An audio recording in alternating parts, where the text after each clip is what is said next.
تم میں سے سب سے زیادہ محبوب اور قریب بیٹھنے والے لوگ وہ ہیں جو بہترین اخلاق والے ہیں، اور بے شک سب سے زیادہ ناپسندیدہ اور دور بیٹھنے والے لوگ وہ ہیں جو زیادہ باتیں کرنے والے، بلا سوچے سمجھے، بلا احتیاط بولنے والے اور متفہقون ہیں۔ صحابہ نے عرض کیا، یا رسول اللہ، بہت باتونی اور زبان دراز کا تو ہمیں علم ہے، یہ متفہقون کون ہیں؟ آپ نے فرمایا، تکبر کرنے والے۔ اور یہ سرسار کا لفظ بھی اس میں آتا ہے، جو بہت باتونی انسان ہو، اور متشدد، جو لوگوں پر زبان کی وجہ سے زور آور اور غالب ہو جائے، یعنی لوگوں کو اپنی باتوں سے دبا جائے۔ تو یہ سارا اخلاق جو ہے یہ بدترین اخلاق ہے۔ تو ہم میں سے ہر ایک کو اپنے بارے میں سوچنا چاہیے کہ کہیں اس میں سے کوئی کوالٹی میرے اندر تو نہیں۔ یوم یدعون الی نار جہنم دعا هذه النار التي كنتم بها تكذبون، جس دن انہیں جہنم کی آگ کی طرف دھکیلا جائے گا اور کہا جائے گا، یہ ہے وہ جہنم جسے تم جھٹلایا کرتے تھے۔ اب بتاؤ، کیا یہ جادو ہے یا تمہیں کچھ نظر ہی نہیں آتا؟ اس میں داخل ہو جاؤ، اب تم صبر کرو یا نہ کرو، تمہارے لیے برابر ہے، تمہیں تو ویسا ہی بدلہ دیا جائے گا جیسے تم کام کرتے رہے۔ ان المتقین فی جنات و نعیم، البتہ پرہیزگار باغوں اور نعمتوں میں ہوں گے، تقوی والے۔ تو ہمیں اللہ تعالیٰ سے تقوی کی دعا کرنی چاہیے، اللہم انا نسألک الہدی والتقی والعفاف والغنی۔ اور اسی طرح ان کاموں کا ہمیں پتہ ہونا چاہیے کہ جو انسان کو متقی بناتے ہیں۔ مثلاً یہ کتاب ہے جس میں تقوی کی اہمیت، برکات اور اسباب قرآن و حدیث کی روشنی میں بتائی گئی ہیں کہ متقی کون ہوتا ہے، ان کے اعمال کیا ہوتے ہیں، ان کے طریقے کیا ہوتے ہیں، اور تقوی سے برکتیں کون کون سی آتی ہیں۔ تو یہ ہم میں سے ہر ایک کو پڑھنی چاہیے تاکہ ہم اپنے اندر یہ صفت لا سکیں، کیونکہ متقین کے لیے باغوں اور نعمتوں کا وعدہ کیا گیا ہے۔ فاکہین بما آتاہم ربہم ووقاہم ربہم عذاب الجحیم، جو کچھ انہیں ان کا رب عطا کرے گا اس سے لطف اندوز ہوں گے، اور ان کا رب انہیں دوزخ کے عذاب سے بچا لے گا۔ کلوا واشربوا ہنیئا بما کنتم تعملون، انہیں کہا جائے گا مزے سے کھاؤ پیو، یہ ان اعمال کا بدلہ ہے جو تم کرتے رہے۔ وہ قطار در قطار تختوں پر تکیے لگائے ہوئے ہوں گے، اور ہم انہیں بڑی بڑی آنکھوں والی حوروں سے بیاہ دیں گے۔ اور جو لوگ ایمان لائے اور ان کی اولاد نے ایمان لانے میں ان کی پیروی کی، تو ہم ان کی اولاد کو بھی ان کے ساتھ ملا دیں گے اگر وہ ان کے فالوورز ہوئے، اور ان کے اپنے عملوں میں سے کچھ بھی کمی نہ کریں گے۔ ہر شخص اپنے ہی عمل کے عوض گروی ہے۔ تو یاد رکھیے کہ اولاد کے استغفار کی وجہ سے والدین کے درجات کی بلندی ہوتی، اور والدین کی نیکیاں جو ہیں وہ پھر اولاد کے کام آتی ہیں۔ تو کتنا خوبصورت وہ گھرانہ ہوتا ہے جس میں والدین بھی نیک ہوں اور اولاد بھی نیک ہوں، دنیا میں بھی ایک دوسرے پر مہربانی کرنے والے، ایک دوسرے کا خیال رکھنے والے، اور مرنے کے بعد بھی ایک دوسرے کو دعاؤں میں یاد رکھنے والے، اور پھر قیامت کے دن ایک دوسرے کے ساتھ نعمتوں میں جمع ہونے والے۔ اللہ سبحانہ وتعالی ہمیں ان لوگوں میں سے کر دے۔ تو جہاں تک اولاد کی استغفار کا تعلق ہے، نبی صلی اللہ علیہ وسلم نے فرمایا، جنت میں آدمی کا درجہ بلند کر دیا جاتا ہے۔ تو وہ عرض کرتا ہے، یہ کیسے ہوا؟ اسے بتایا جاتا ہے، تمہاری اولاد کے تمہارے حق میں استغفار کے سبب۔ تو اس رمضان میں خاص طور پر ہمیں اپنے فوت شدہ والدین اور فوت شدہ آبا و اجداد اور فوت شدہ دوست اور احباب اور اولاد، ان سب کے لیے دعائیں کرنی چاہیے کہ اللہ تعالیٰ ان سب کو بخش دے۔ یعنی کوشش کرے کہ دن میں ایک دفعہ ضرور سب کی بخشش کی دعا کرے۔ ہو سکتا ہے کہ جب ہم جائیں تو ہمارے لیے بھی کوئی دعا کرنے والا ہو، کیونکہ جو کسی کے ساتھ احسان کرتا ہے، حل جزاء الاحسان الا الاحسان، جو نیکی کرتا ہے وہ نیکی اسی کی طرف لوٹتی ہے۔ وَأَمْدَدْنَاهُمْ بِفَاكِهَةٍ وَلَحْمٍ مِّمَّا يَشْتَهُونَ، اور ہم انہیں پھل اور گوشت وہ جو چاہیں گے دیے چلے جائیں گے۔ وہاں وہ لپک لپک کر ایک دوسرے سے جام شراب لیں گے، جس میں نہ کوئی بےہودہ گوئی ہوگی اور نہ کوئی گناہ کا کام، اور وہاں ان کی خدمت پر معمور لڑکے چکر لگاتے رہیں گے، اور وہ خود ایسے خوبصورت ہوں گے جیسے چھپا کے رکھے ہوئے موتی، یعنی جو سرو کر رہے ہوں گے ولدان بچے، وہ بھی انتہائی خوبصورت ہوں گے۔ آپ دیکھیے کہ آپ نے کبھی پانی پیا ہوگا کسی بزرگ کے ہاتھ سے، تو آپ کو لیتے ہوئے دل میں ایک جھجک سی آتی ہے، کہ انقباض نفس محسوس ہوتا ہے کہ میں کسی کو تکلیف دے رہی ہوں. ایک ہوتا ہے کہ آپ جیسا کوئی آپ کے برابر عمر کا کوئی آپ کو کچھ سرو کرتا ہے، اور ایک ہوتا ہے کوئی بچہ آپ کو کچھ سرو کرتا ہے. تو بچہ جب آپ کو سرو کرتا ہے تو آپ کے دل کی حالت ہی کچھ اور ہوتی ہے، ایک محبت اور ایک پیار اور ایک خوشی کی کیفیت ہوتی ہے، اور انسان کو اچھا بھی محسوس ہوتا ہے کہ کسی بچے نے، چھوٹے نے اس کا خیال رکھا. تو اللہ سبحانہ وتعالیٰ نے اپنی خاص حکمت کے تحت جنت کے جو سرو کرنے والے ہوں گے ان کو ہمیشہ بچہ ہی رکھا. ولدان مخلدون کا لفظ آتا ہے. وہ ایک دوسرے کی طرف متوجہ ہو کر گزشتہ حالات پوچھیں گے، کہیں گے اس سے پہلے ہم اپنے گھر والوں میں ڈرتے ڈرتے رہا کرتے تھے. گھر والوں میں ڈرتے تھے. باہر تو انسان پھر بھی اپنے تقویٰ کا کوئی لبادہ اوڑھ کے دوسروں کو نیک نظر آتا ہے اور متقی، پرہیزگار، ڈرنے والا، لیکن اصل انسان وہ ہے جو گھر کے اندر ہے، کہ آپ کے حق میں آپ کی اولاد، آپ کے شوہر، آپ کے رشتہ دار، آپ کی نندیں، آپ کی بھاوجیں، وہ آپ کے حق میں کیا گواہی دیتی ہیں کہ آپ کون ہیں. یعنی وہ آپ کے بارے میں کیا سمجھتے ہیں، کہ آپ کا رویہ کیا ہے. آپ اللہ سے ڈرنے والی خاتون ہیں، یا آپ کے اندر کوئی خدا خوفی نہیں کہ جس سے کسی رحم کی توقع کی جا سکتی ہو. تو جنت میں جانے والوں کی خاص خوبی یہاں یہ بتائی گئی کہ وہ اپنے گھر میں تقویٰ کے ساتھ زندگی بسر کرتے تھے. سو آج اللہ نے ہم پر احسان فرمایا اور ہمیں لو کے عذاب سے بچا لیا. ہم اس سے پہلے دنیا میں اسی کو پکارا کرتے تھے. بلا شبہ وہ بڑا احسان کرنے والا اور رحم کرنے والا ہے. تو یاد رکھیے کہ کامیابی اور نجات کا دار و مدار اخلاص پر ہے، نہ کہ محض مطالبے پر. انا کنا من قبل ندعوہ فذکر فما انت بنعمت ربک بکاہن ولا مجنون. بس آپ نصیحت کرتے رہیے، اپنے رب کے فضل سے آپ کاہن یا مجنون نہیں ہیں. یا وہ کہتے ہیں کہ یہ شاعر ہے جس کے متعلق ہم گردش ایام کے منتظر ہیں. آپ انہیں کہیے تم بھی انتظار کرو، میں بھی تمہارے ساتھ انتظار کرتا ہوں. کیا ان کی عقلیں ہی انہیں ایسی باتیں کرنے کا حکم دیتی ہیں، یا پھر یہ لوگ ہیں ہی سرکش. یا وہ کہتے ہیں کہ اس نے خود ہی بنا ڈالا، یعنی قرآن. بات یہ نہیں بلکہ یہ ایمان لائیں گے ہی نہیں. اگر وہ ان باتوں میں سچے ہیں تو پھر اس جیسا کوئی کلام بنا کے دکھائیں. ام خلقوا من غیر شیء ام هم الخالقون. کیا وہ بغیر کسی چیز کے خود ہی پیدا ہو گئے، یا خود اپنے خالق ہیں، یا آسمانوں اور زمین کو انہوں نے پیدا کیا. اصل بات یہ ہے کہ وہ اللہ کی نعمتوں پر یقین ہی نہیں رکھتے. کیا ان کے پاس آپ کے رب کی رحمت کے خزانے ہیں، یا ان خزانوں پر حکم چلانے والے وہ ہیں. کیا ان کے پاس کوئی سیڑھی ہے جس پر چڑھ کر وہ عالم بالا کی باتیں سن آتے ہیں؟ اگر ایسی بات ہو تو ان میں سے کوئی سننے والا صریح دلیل کے ساتھ وہ بات پیش کرے. کیا اس اللہ کے لیے تو بیٹیاں ہیں اور تمہارے لیے بیٹے؟ یا آپ ان سے کوئی صلہ مانگتے ہیں جس کے تاوان سے یہ دبے جا رہے ہیں؟ یا ان کے پاس غیب کا علم ہے جسے وہ لکھتے جاتے ہیں؟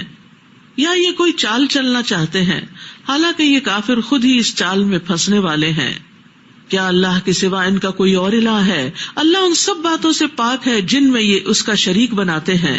اگر یہ لوگ آسمان سے کوئی گرتا ہوا ٹکڑا بھی دیکھ لیں تو کہہ دیں گے کہ یہ تہ بتہ بادل ہے، لہٰذا انہیں ان کے حال پہ چھوڑ دیجیے. نبی صلی اللہ علیہ وسلم کو تسلی دی جا رہی ہے ان کے مخالفین کے حالات بتا کر کہ آپ پرواہ نہ کیجیے، حتیٰ کہ اپنے اس دن کو جا ملیں جس میں یہ بے ہوش ہو کر گر پڑیں گے. اس میں ایک تو آپ کو تسلی دی جا رہی، دوسرا ان کو وارننگ دی جا رہی کہ اگر آج تو محمد صلی اللہ علیہ وسلم کی بات نہیں مانتے تو کل پھر تمہارا یہ انجام ہونے والا ہے، جس دن ان کی کوئی چال ان کے کسی کام نہ آئے گی، نہ ہی انہیں کہیں سے کوئی مدد مل سکے گی. وَإِنَّ لِلَّذِينَ ظَلَمُوا عَذَابًا دُونَ ذَلِكَ وَلَكِنَّ أَكْثَرَهُمْ لَا يَعْلَمُونَ. بلا شبہ ظالموں کے لیے اس اخروی عذاب کے علاوہ دنیا میں بھی عذاب ہے، لیکن اکثر لوگ جانتے نہیں. ابن زید کہتے ہیں کہ اس سے مراد دنیا کی مصیبتیں، تکلیفیں، بیماریاں، آزمائشیں، مالوں اور اولاد کا ضائع ہونا ہے. وَاصْبِرْ لِحُكْمِ رَبِّكَ فَإِنَّكَ بِأَعْيُنِنَا وَسَبِّحْ بِحَمْدِ رَبِّكَ حِينَ تَقُومُ وَمِنَ اللَّيْلِ فَسَبِّحْهُ وَإِدْبَارَ النُّجُومِ. اے نبی صلی اللہ علیہ وسلم، آپ اپنے رب کا حکم آنے تک صبر کیجیے. بلا شبہ آپ ہماری آنکھوں کے سامنے ہیں، اور جب آپ اٹھا کریں تو اپنے رب کی حمد کے ساتھ اس کی تسبیح کریں. اور رات کو بھی اس کی تسبیح کرے، اور ستاروں کے غروب ہونے کے بعد بھی. ستاروں کے غروب ہونے کے وقت سے مراد فجر کی سنت اور فرض ہے، کیونکہ صبح کی نماز کا وقت حقیقت میں ستاروں کے پیٹ پھیر کر جانے کے بعد کا وقت ہوتا ہے، جب ستارے ڈوب رہے ہوتے ہیں. ضحاک بھی یہی کہتے ہیں. اسی طرح حضرت عمر، حضرت ابو ہریرہ، حضرت حسن بصری وغیرہ وغیرہ بہت سے لوگ یہ کہتے ہیں کہ اس سے مراد فجر کی 2 سنتیں ہیں، اور فجر کی 2 سنتوں کی بڑی اہمیت ہے. حضرت عائشہ کہتی ہے کہ میں نے رسول اللہ صلی اللہ علیہ وسلم کو کسی نفل کی ادائیگی کے لیے اتنی جلدی کرتے نہیں دیکھا جتنی جلدی آپ نماز فجر سے پہلے 2 رکعتوں کے لیے کیا کرتے تھے. حضرت عائشہ کہتی ہے کہ نبی صلی اللہ علیہ وسلم نے طلوع فجر کے وقت 2 رکعت نماز پڑھنے کی شان کے بارے میں فرمایا کہ ان کو پڑھنا میرے نزدیک ساری دنیا سے زیادہ محبوب ہے. نبی صلی اللہ علیہ وسلم نے ان سنتوں کو کبھی سفر میں بھی نہیں چھوڑا تھا. سفر کی نماز آدھی ہو جاتی ہے نا، سنتیں معاف ہو جاتی ہیں، لیکن فجر کی سنتیں آپ نے کبھی سفر میں بھی نہیں چھوڑی تھی. اور اسی طرح فجر کی نماز کی بھی اپنی اہمیت ہے. رسول اللہ صلی اللہ علیہ وسلم نے فرمایا جس نے صبح کی نماز پڑھی بس وہ اللہ کے ذمہ میں ہے، بس اللہ تم سے اپنی حفاظت کے بارے میں کسی چیز کا مطالبہ نہ کرے. یقیناً جس سے یہ مطالبہ کرے گا اللہ تعالیٰ اپنی گرفت میں لے کر اسے منہ کے بل جہنم میں پھینک دے گا. تو فجر پڑھنے والا جو ہے وہ شام تک اللہ کی حفاظت میں رہتا ہے، اور فجر کی نماز پڑھنے والے سے جنت کا وعدہ ہے. رسول اللہ صلی اللہ علیہ وسلم نے فرمایا جو شخص 2 ٹھنڈی نمازیں فجر اور عصر پڑھے گا وہ جنت میں داخل ہوگا. اسی طرح ایک اور روایت میں آیا وہ آدمی ہرگز آگ میں نہیں جائے گا جس نے سورج نکلنے سے پہلے اور سورج کے غروب ہونے سے پہلے نماز پڑھی، یعنی فجر اور عصر کی نماز. اسی طرح آپ نے فرمایا یقیناً تم لوگ اپنے رب کو اس طرح دیکھو گے جس طرح تم چاند کو دیکھ رہے ہو. تمہیں اس کو دیکھنے میں کوئی دھکم پیل یا مشقت نہیں ہوگی. بس اگر تم طاقت رکھتے ہو کہ سورج طلوع ہونے سے پہلے اور غروب ہونے سے پہلے نمازوں میں سستی نہ کرو تو ایسا کر لو. بعض لوگ کیا کرتے ہیں کہ رات کا قیام کرتے ہیں اور فجر قضا کر دیتے ہیں. تو فجر کی نماز جو ہے وہ قیام اللیل سے بھی افضل ہے. اکثر ہم لوگ نوافل کی طرف بڑے شوق سے لپکتے ہیں اور فرض نمازوں میں سستی کرتے ہیں، تو ایسا نہیں ہونا چاہیے. فرض نمازوں میں سستی اور خصوصاً فجر کی نماز میں سستی منافق کا وتیرہ ہوتی ہے. سورۃ النجم. بسم اللہ الرحمن الرحیم. والنجم اذا هوى ما ضل صاحبكم وما غوى وما ينطق عن الهوى إن هو إلا وحي يوحى علمه شديد القوى ذو مرة فاستوى وهو بالأفق الأعلى. بسم اللہ الرحمن الرحیم. والنجم اذا هوى ما ضل صاحبكم وما غوى. ستارے کی قسم جب وہ ڈوبنے لگے تمہارا ساتھی نہ تو راہ بھولا ہے اور نہ بھٹکا ہے. وحی الہی اور ستاروں دونوں کو ساتھ ساتھ ذکر کیا گیا ہے کیونکہ ستارے آسمان کی زینت ہے اور وحی الہی زمین کے لوگوں کی زینت ہے، یعنی انسانوں کو سنوارنے والی ہے. اگر انبیاء سے وراثت میں حاصل ہونے والا علم نہ ہوتا تو لوگ کالی رات سے بھی زیادہ شدید تاریکی میں ہوتے. وما ينطق عن الهوى ان هو الا وحی یوحى. اور وہ اپنی خواہش نفس سے کچھ بھی نہیں کہتے، جو کچھ وہ کہتے ہیں وہ وحی ہوتی ہے جو ان پر نازل کی جاتی ہے. تو نبی صلی اللہ علیہ وسلم ہمیشہ حق بات کہا کرتے تھے، سچ بولتے تھے، نبوت سے پہلے بھی اور بعد میں بھی. ابو ہریرہ سے مروی ہے رسول اللہ صلی اللہ علیہ وسلم نے فرمایا میں تو ہمیشہ حق بات ہی کہتا ہوں. آپ کے کسی صحابی نے عرض کیا کہ اللہ کے رسول آپ تو ہمارے ساتھ ہنسی مذاق بھی کرتے ہیں. آپ نے فرمایا میں ہنسی مذاق میں بھی ہمیشہ حق بات ہی کہتا ہوں. آپ نے یہ بھی فرمایا کہ جس چیز کے بارے میں تمہیں خبر دوں کہ وہ اللہ کی طرف سے ہے تو وہ ایسی بات ہے جس میں کوئی شک نہیں، یعنی قرآن کے علاوہ وحی کی وہ قسم جو آپ پر اترتی تھی جس کے مطابق پھر آپ لوگوں کے درمیان فیصلے کرتے یا آپ ان کو کوئی تعلیمات دیتے، تو اس کو بھی اسی طرح ماننا چاہیے کیونکہ آپ ہمیشہ سچ بولتے تھے. اور آپ نے فرمایا کہ جو میں تمہیں بتاتا ہوں اس میں کوئی شک کی بات نہیں. یعنی مثلاً کیا بتاتے ہیں؟ فجر کی نماز کی اہمیت، تو اس میں ہمیں شک نہیں کرنا چاہیے. عصر کی نماز کی اہمیت، اس میں شک نہیں کرنا چاہیے. کیوں؟ اس لیے کہ آپ صلی اللہ علیہ وسلم کی صحیح احادیث موجود ہیں. تو حدیث کا پڑھتے ہوئے بھی ایک یقین رکھنا چاہیے کہ نبی صلی اللہ علیہ وسلم نے جو ہمیں بتایا ہے وہ سچ بتایا ہے، اور اس کے مطابق ہمیں اجر بھی ملے گا انشاءاللہ. علمہ شدید القوى ذو مرۃ فاستوى، یہ انہیں زبردست قوتوں والے یعنی جبریل نے سکھائی ہے، یعنی وہی وہ لاتے ہیں. جو بڑا زور آور ہے وہ سامنے آ کھڑا ہوا جبکہ وہ بالائی افق پر تھا. نبی صلی اللہ علیہ وسلم نے جبریل علیہ السلام کو اس وقت اصلی شکل میں دیکھا تھا. پھر وہ نزدیک ہوا، پھر اور آگے بڑھا، پھر 2 کمانوں یا اس سے کم فاصلہ رہ گیا، یعنی جبریل اور نبی صلی اللہ علیہ وسلم کے بیچ میں. پھر اللہ نے اپنے بندے کی طرف وحی کی جو کرنا تھی. جو کچھ اس نے آنکھ سے دیکھا دل نے اسے جھوٹ نہیں سمجھا. اب کیا تم اس بات میں جھگڑا کرتے ہو جو اس نے آنکھوں سے دیکھا؟ تم مانتے نہیں. پیغمبر جو ہے وہ تو ہمیشہ سچ بات کہتے ہیں، اور اگر وہ کہتے ہیں کہ انہوں نے فرشتے کو دیکھا اور فرشتہ ان کے پاس وحی لایا تو اس معاملے میں بھی وہ بالکل سچ کہہ رہے ہیں. وَلَقَدْ رَآهُ نَزْلَةً أُخْرَى عِنْدَ سِدْرَةِ الْمُنْتَهَى، اور ایک اور مرتبہ بھی اس نے جبریل کو سدرۃ المنتہا کے پاس دیکھا. وہ کب؟ معراج کے موقع پر. اور کس طرح دیکھا کہ ان کے 600 پر تھے جن سے موتی اور یاقوت جڑ رہے تھے. سدرۃ المنتہا کیا ہے؟ جس کے پاس یہی جنت المأوا ہے. جنت المأوا کے بارے میں کہتے ہیں کہ آدم علیہ السلام اور حضرت حوا اسی جنت میں تھے. جبکہ اس سدرہ پر چھا رہا تھا جو کچھ چھا رہا تھا. تو نبی صلی اللہ علیہ وسلم جب معراج کے موقع پر تشریف لے گئے اور آپ نے سدرۃ المنتہا کو دیکھا تو اس کے بارے میں عبداللہ بن مسعود کہتے ہیں کہ جب رسول اللہ صلی اللہ علیہ وسلم کو اسراء کروایا گیا تو آپ کو سدرۃ المنتہا تک لے جایا گیا، اور وہ 6 آسمان پر ہے. وہ سب چیزیں جنہیں زمین سے اوپر لے جایا جاتا ہے اس تک پہنچتی ہیں، اور وہاں سے انہیں لے جایا جاتا ہے، اور جو اوپر سے نیچے لاتے ہیں وہ بھی وہاں تک جاتی ہیں، پھر وہاں سے انہیں وصول کیا جاتا ہے. اور پھر اس کا کیا معنی ہے کہ سدرۃ المنتہا کو کسی چیز نے ڈھانپ رکھا تھا، تو اس کے بارے میں ابن مسعود کہتے ہیں کہ سونے کے پتنگوں نے. اور ایک اور روایت میں ہے کہ نبی صلی اللہ علیہ وسلم فرماتے ہیں پھر جبریل مجھے سدرۃ المنتہا کی طرف لے گئے. اس کے پتے ہاتھی کے کان کی طرح بڑے بڑے تھے، درخت ہے نا، اور اس کے پھل بیر جیسے اور بڑے گھڑے کے برابر تھے. آپ نے فرمایا جب اس درخت کو اللہ کے حکم سے ڈھانکا گیا تو اس کا حال ایسا ہو گیا کہ اللہ کی مخلوق میں سے کسی کے لیے ممکن نہیں کہ اس کے حسن کو بیان کر سکے. تو یہ نظارہ آپ صلی اللہ علیہ وسلم کو کروایا گیا. ایک اور روایت میں آتا ہے پھر جبریل مجھے لے کر سدرۃ المنتہا تک پہنچے. اسے کئی رنگوں سے ڈھانپا گیا تھا، میں نہیں جانتا وہ کیا تھے. یعنی دنیا میں وہ نہیں ہے کہ کسی چیز سے تشبیہ دے کے آپ فرماتے ایسا رنگ تھا یا ویسا رنگ تھا.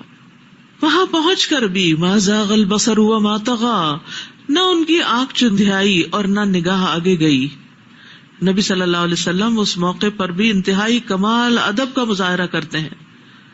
عام طور پر کیا ہوتا ہے کہ جب انسان کسی ایسی جگہ پر جاتا نا جس میں کسی بہت بڑے آدمی سے، ویسے کسی بادشاہ سے، کسی وزیر اعظم سے، کسی اور سے ملاقات ہو، تو عموماً کیا ہوتا ہے کہ وہاں پہنچ کر اس سے ملاقات کے دوران جو وہاں کا سیٹ اپ ہوتا ہے، جو وہاں کی ڈیکوریشن ہوتی ہے، وہاں کا جو سارا رکھ رکھا ہوتا ہے، انسان اپنی نظریں چرا چرا کر ان کو بھی دیکھتا رہتا ہے ساتھ ساتھ. لیکن نبی صلی اللہ علیہ وسلم نے اپنی پوری توجہ اپنے رب کی طرف رکھی. تو آپ کی نمازوں میں کیا خشوع ہوتا ہوگا کہ وہاں جا کر بھی آپ کا وہ خشوع قائم رہا کہ آپ کی نظر ادھر ادھر نہیں بھٹکی کہ آپ دیکھنے لگے اچھا یہاں اور کیا کیا ہوتا ہے، آج ہی موقع ملا ہے اچھی طرح سارا جائزہ لے کر جاؤں. تو ادب کا تقاضا یہ ہے کہ جس کام کے لیے گئے ہیں، جس مقصد کے لیے گئے ہیں، اس پر فوکس رکھیں، نہ کہ ادھر ادھر وانڈر اراؤنڈ کریں، نہ تجسس. اور اس میں آپ صلی اللہ علیہ وسلم کے سکون قلب اور طمانینت کا بھی اظہار ہے، اور یہ کسی شخص کی شخصیت کے کمال کی خوبی ہے. یعنی اتنے کمپوزڈ تھے آپ اور اتنے فوکسڈ. لقد رأى من آیات ربہ الکبریٰ، بلا شبہ اس نے اپنے رب کی بڑی بڑی نشانیاں دیکھی. افرأیتم اللات والعزی ومناۃ الثالثۃ الاخری، کیا بھلا تم نے لات اور عزیٰ دیویوں پر بھی غور کیا اور ایک تیسری منات پر بھی؟ کیا تمہارے لیے تو لڑکے ہوں اور اس کے لیے لڑکیاں؟ یہ تو بڑی ناانصافی کی تقسیم ہے. یہ تو بس ایسے نام ہیں جو تم نے اور تمہارے آباء و اجداد نے رکھ لیے ہیں انہیں اپنی دیویوں کے. اللہ نے ان کے لیے کوئی دلیل نازل نہیں کی. یہ لوگ محض ظن کی پیروی کر رہے ہیں یا پھر اس چیز کی جو ان کے دل چاہتے ہوں، حالانکہ ان کے پاس ان کے رب کی طرف سے ہدایت پہنچ چکی ہے. یہاں اشارہ ہے قریش کی ان دیویوں کی طرف جنہیں انہوں نے خود ساختہ نام دے رکھے تھے اور ان سے خود ساختہ کرامات منسوب کر رکھی تھی. ام للانسان ما تمنا فللہ الآخرۃ والأولی. انسان جیسی بھی آرزو کرے کیا وہ اسے مل جاتی ہے؟ یعنی کیا جو ہم چاہیں وہ ہمیں سب مل جائے گا؟ آخرت اور دنیا کا پورا اختیار تو اللہ ہی کو ہے. یہ بات ہے سمجھنے کی. یعنی جب ہماری کوشش کے باوجود ہماری مرضی پوری نہیں ہوتی تو اس کا کیا مطلب ہے کہ کوئی اور ہے جس کے ہاتھ میں ساری چیزوں کا کنٹرول ہے. ورنہ تو انسان جو چاہتا پا لیتا، لیکن ایسا نہیں ہوتا. اور آسمانوں میں کتنے ہی فرشتے ہیں جن کی سفارش کسی کے کچھ بھی کام نہ آئے گی، الا یہ کہ اللہ تعالیٰ جس کے لیے چاہے اس فرشتے کو اس کا اذن دے اور وہ سفارش اسے پسند بھی ہو. جو لوگ آخرت پر ایمان نہیں رکھتے وہ فرشتوں کے نام عورتوں کے ناموں کی طرح رکھتے ہیں، کیونکہ وہ ان کو اللہ کی نعوذ باللہ بیٹیاں قرار دیتے ہیں. اس کا انہیں کچھ بھی علم نہیں، وہ محض ظن کی پیروی کرتے ہیں. اور ظن، گمان حق کے مقابلے میں کچھ بھی کام نہیں آتا. گمان ہی ہوتا ہے، وہ بس خیال ہی ہوتا ہے، حقیقت نہیں ہوتی. تو زندگی میں دین کے معاملے کو گمان اور خیال اور اپنی مرضی اور خواہش کے تابع نہ کریں، بلکہ جو کہا گیا، جیسے کہا گیا اس کے مطابق چلیں. اور دین کی من مانی انٹرپریٹیشنز بھی نہ کریں کہ میرے خیال میں یہ ہے اور میرے خیال میں. ایسی تفسیر کی بھی اجازت نہیں ہوتی جس میں انسان اپنی رائے کا اظہار کرنا شروع کر دے. لہٰذا جو شخص ہماری یاد سے منہ موڑتا ہے آپ اس کی پرواہ نہ کیجیے. ایسا شخص دنیا کی زندگی کے سوا اور کچھ نہیں چاہتا. فَأَعْرِضْ عَمَّنْ تَوَلَّىٰ عَنْ ذِكْرِنَا. کتنی سخت بات ہے یہ کہ جو لوگ ذکر سے، اللہ کی یاد سے منہ موڑتے ہیں آپ ان سے اعراض برتیے، ان کی پرواہ نہ کیجیے. اور پھر ان کے ساتھ اٹھنا بیٹھنا اور ان کے ساتھ تعلق تو دور کی بات ہے، یعنی ان کی باتوں کی طرف توجہ نہ دیں. تو اس میں آپ دیکھیے اللہ کے ذکر سے منہ نہیں موڑنا چاہیے. یہ خاص یہاں سبق ہمیں مل رہا ہے، کیونکہ آگے ہی کہا وَلَمْ يُرِدِ إِلَّا الْحَيَاةَ الدُّنْيَا. وہ دنیا کی زندگی چاہتا ہے. یعنی اللہ کے ذکر سے یا ذکر کی مجلس سے اسے کون سی چیز روکے ہوئے؟ دنیا کی خواہشات. ان کے علم کی پرواز بس یہی تک ہے، یعنی وہ بس زیادہ سے زیادہ بھی علم رکھتے ہیں تو صرف دنیا کا رکھتے ہیں. تو اس لیے ان کی باتیں نہیں مانو، اس علم کو اپناؤ اور اس علم کو فالو کرو جو وحی کی بنیاد پر آیا ہے. بلا شبہ آپ کا رب خوب جانتا ہے کہ کون اس کی راہ گم کیے ہوئے ہے اور کون ٹھیک راہ پر چل رہا ہے. یہاں ایسے لوگوں کی طرف اشارہ کیا گیا ہے جو دنیاوی معاملات میں تو بہت علم رکھتے ہیں، بہت سمجھ رکھتے ہیں، لیکن دین کے معاملے میں بالکل کورے، ناواقف. تو یہاں اللہ تعالیٰ نے ان کی عقل کو کامل نہیں قرار دیا، ان کو آخرت کے علم والوں سے کم درجے میں رکھا ہے. یعنی ایک شخص ہے جس کے پاس صرف دنیا کا علم ہے، دین کا نہیں. ایک وہ ہے جس کے پاس صرف دین کا اور دنیا کا نہیں، اور ایک وہ ہے جس کے پاس دین کا بھی ہے اور دنیا کا بھی ہے. تمہارا ہر ایک کے درجات ہیں، لیکن دین کا علم نہ ہو اور صرف دنیا کے علم پر مرغوب ہونا یہ کوئی عقل مندی کی بات نہیں. اور جو کچھ آسمانوں اور زمین میں ہے سب اللہ ہی کا ہے، جس کا تقاضا یہ ہے کہ وہ برائی کرنے والوں کو ان کے اعمال کا بدلہ دے اور جن لوگوں نے اچھے عمل کیے انہیں اچھا بدلہ دے. جو کبیرہ گناہوں اور بے حیائی کے کاموں سے بچتے ہیں الا یہ کہ چھوٹے گناہ ان سے سرزد ہو جائیں. بلا شبہ آپ کے رب کی مغفرت بہت وسیع ہے. وہ تمہاری اس حالت کو بھی خوب جانتا ہے جب اس نے تمہیں زمین سے پیدا کیا، اور اس حالت کو بھی جب تم اپنی ماؤں کے بطنوں میں جنین تھے. لہٰذا تم اپنے پاک ہونے کا دعویٰ نہ کرو، وہی بہتر جانتا ہے کہ پرہیزگار کون ہے. ہوا عالم بمن اتقى. تو یہاں پر جس چیز کا ذکر خاص طور پر کیا گیا ہے وہ کیا ہے کہ بڑے بڑے گناہ جو ہیں ان سے انسان بچے اگر، تو چھوٹے گناہ لمم ہوتے ہیں، چھوٹا موٹا ملوث ہو جانا کسی چیز میں، اس کو پھر رب معاف کر دیتا ہے. پھر اسی طرح یہ ہے کہ فلا تزکوا انفسکم بھی قابل توجہ ہے کہ انسان کو اپنے آپ کو پاکیزہ قرار نہیں دینا چاہیے کہ میں بڑا نیک ہوں. اپنے آپ کو دوسروں سے بہتر نہیں سمجھنا چاہیے، کیونکہ آپ دوسروں کی زندگی کا پورا احاطہ نہیں کر سکتے کہ ان کی زندگی میں کون کون سے نیک اعمال ہیں. تو یہ تزکو کون ہے، یعنی کون تزکیہ کرتے ہیں اپنا؟ کل بھی کہتے ہیں لوگ نیک عمل کرتے ہیں، پھر نیک عمل کرنے کے بعد کہتے ہیں یہ ہماری نمازیں ہیں، یہ ہمارے روزے ہیں، یہ ہمارا حج ہے، یہ ہمارا جہاد ہے. تو اللہ تعالیٰ نے ان کے بارے میں یہ آیت نازل کی کہ وہ زیادہ جاننے والا کون نیک ہے اور کس نے اطاعت کی اور کس نے اپنا عمل اللہ کے لیے خالص کیا. اسی طرح ایسے نام بھی نہیں رکھنے چاہیے کہ جن سے انسان کی بہت کوئی بڑائی ظاہر ہوتی ہو، جیسے نیک بی بی نام رکھ لیتے. تو ایک خاتون کا نام جو تھا وہ برہ تھا، تو آپ نے اس کا نام زینب رکھ دیا اور برہ نام رکھنے سے منع کیا. آپ نے فرمایا اپنے آپ کو نیک اور صالح نہ کہلواؤ، اللہ تم میں سے نیک بندوں کو خوب جانتا ہے. تو پوچھا کہ ہم کیا نام رکھیں، تو آپ نے فرمایا زینب نام رکھ لو.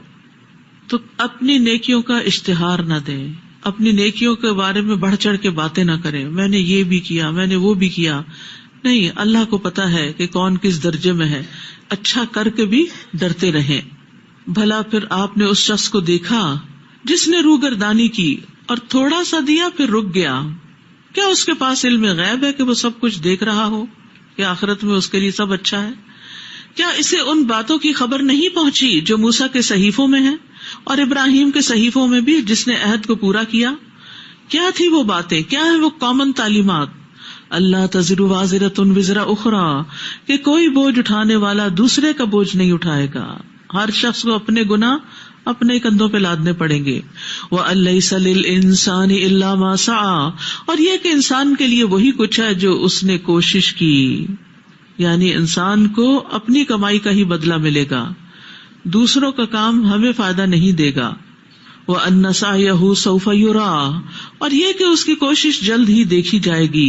ثُمَّ يُجْزَاهُ الْجَزَاءَ الْأَوْفَىٰ، پھر اسے اس کا پورا پورا بدلہ دے دیا جائے گا. وَأَنَّ إِلَىٰ رَبِّكَ الْمُنتَهَىٰ، اور یہ کہ سب کو آپ کے رب ہی کے پاس پہنچنا ہے.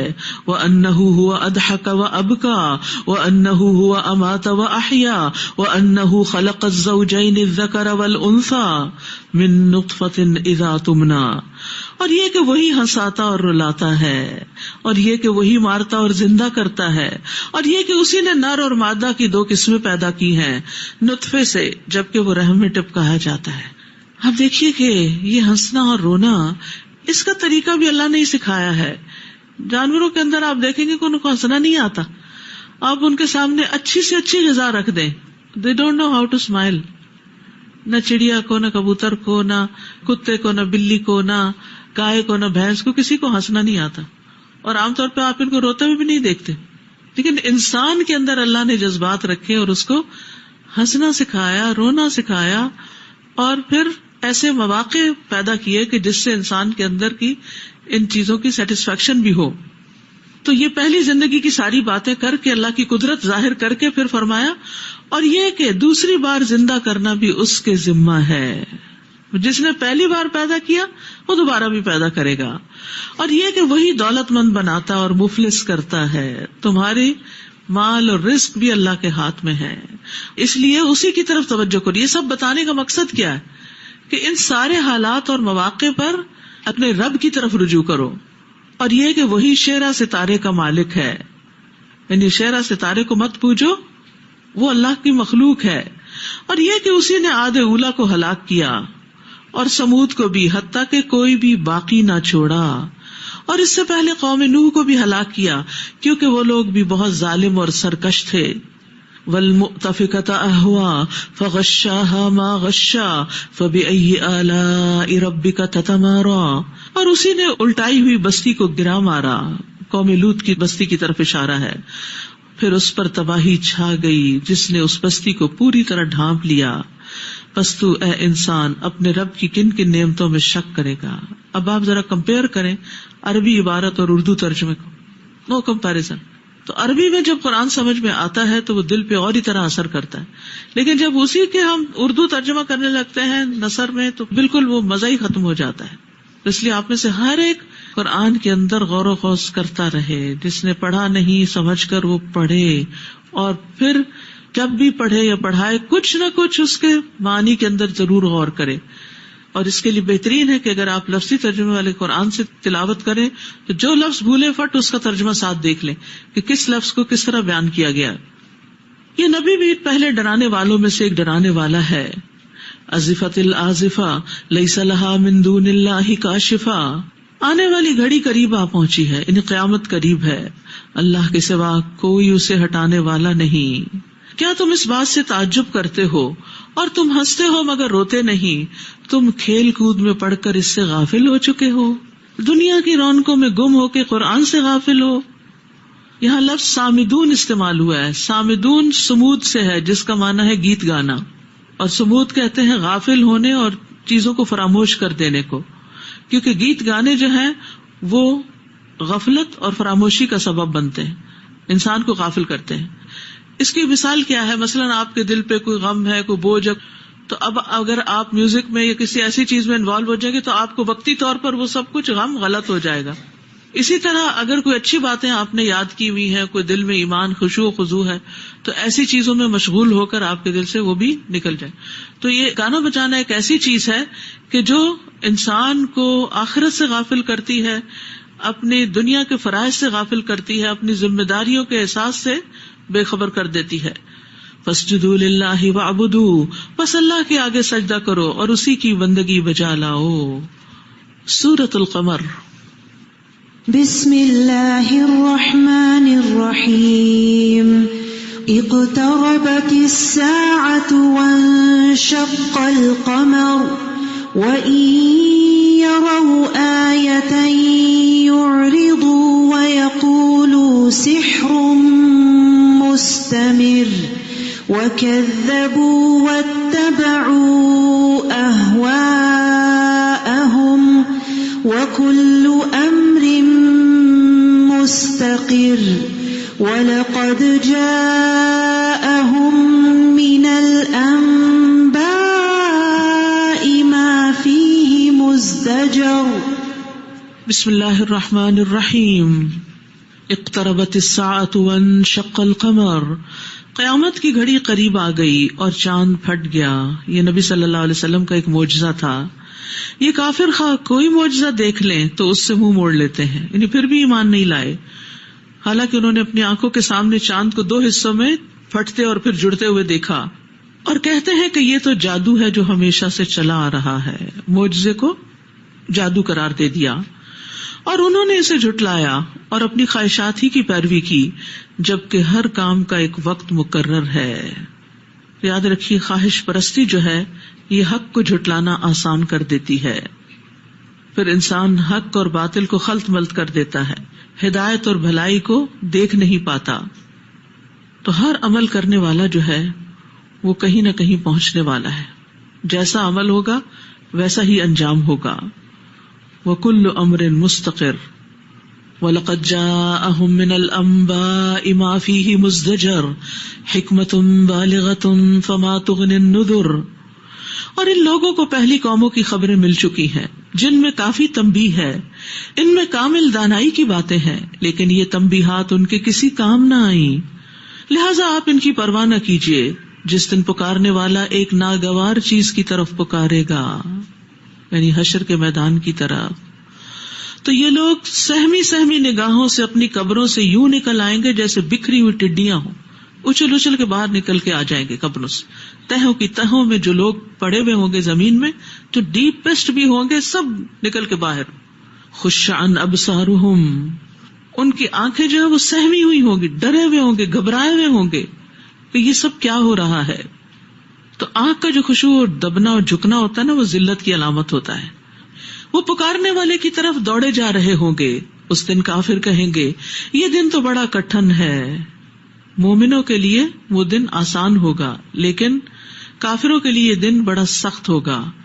نبی صلی اللہ علیہ وسلم نے قرآن مجید کی اس آیت یوم یقوم الناس لرب العالمین کے بارے میں فرمایا، نصف یوم کی مقدار 50,000 سال کے برابر ہے، اور یہ مدت مومن کے لیے بڑی معمولی ہوگی، جیسا کہ سورج ڈھلنے سے غروب ہونے تک کا وقت ہو. یعنی اتنا لمبا وقت مومن کے لیے بہت چھوٹا ہو جائے گا. قیامت کے دن کی مشقت بھی مومن کے لیے کم ہوگی.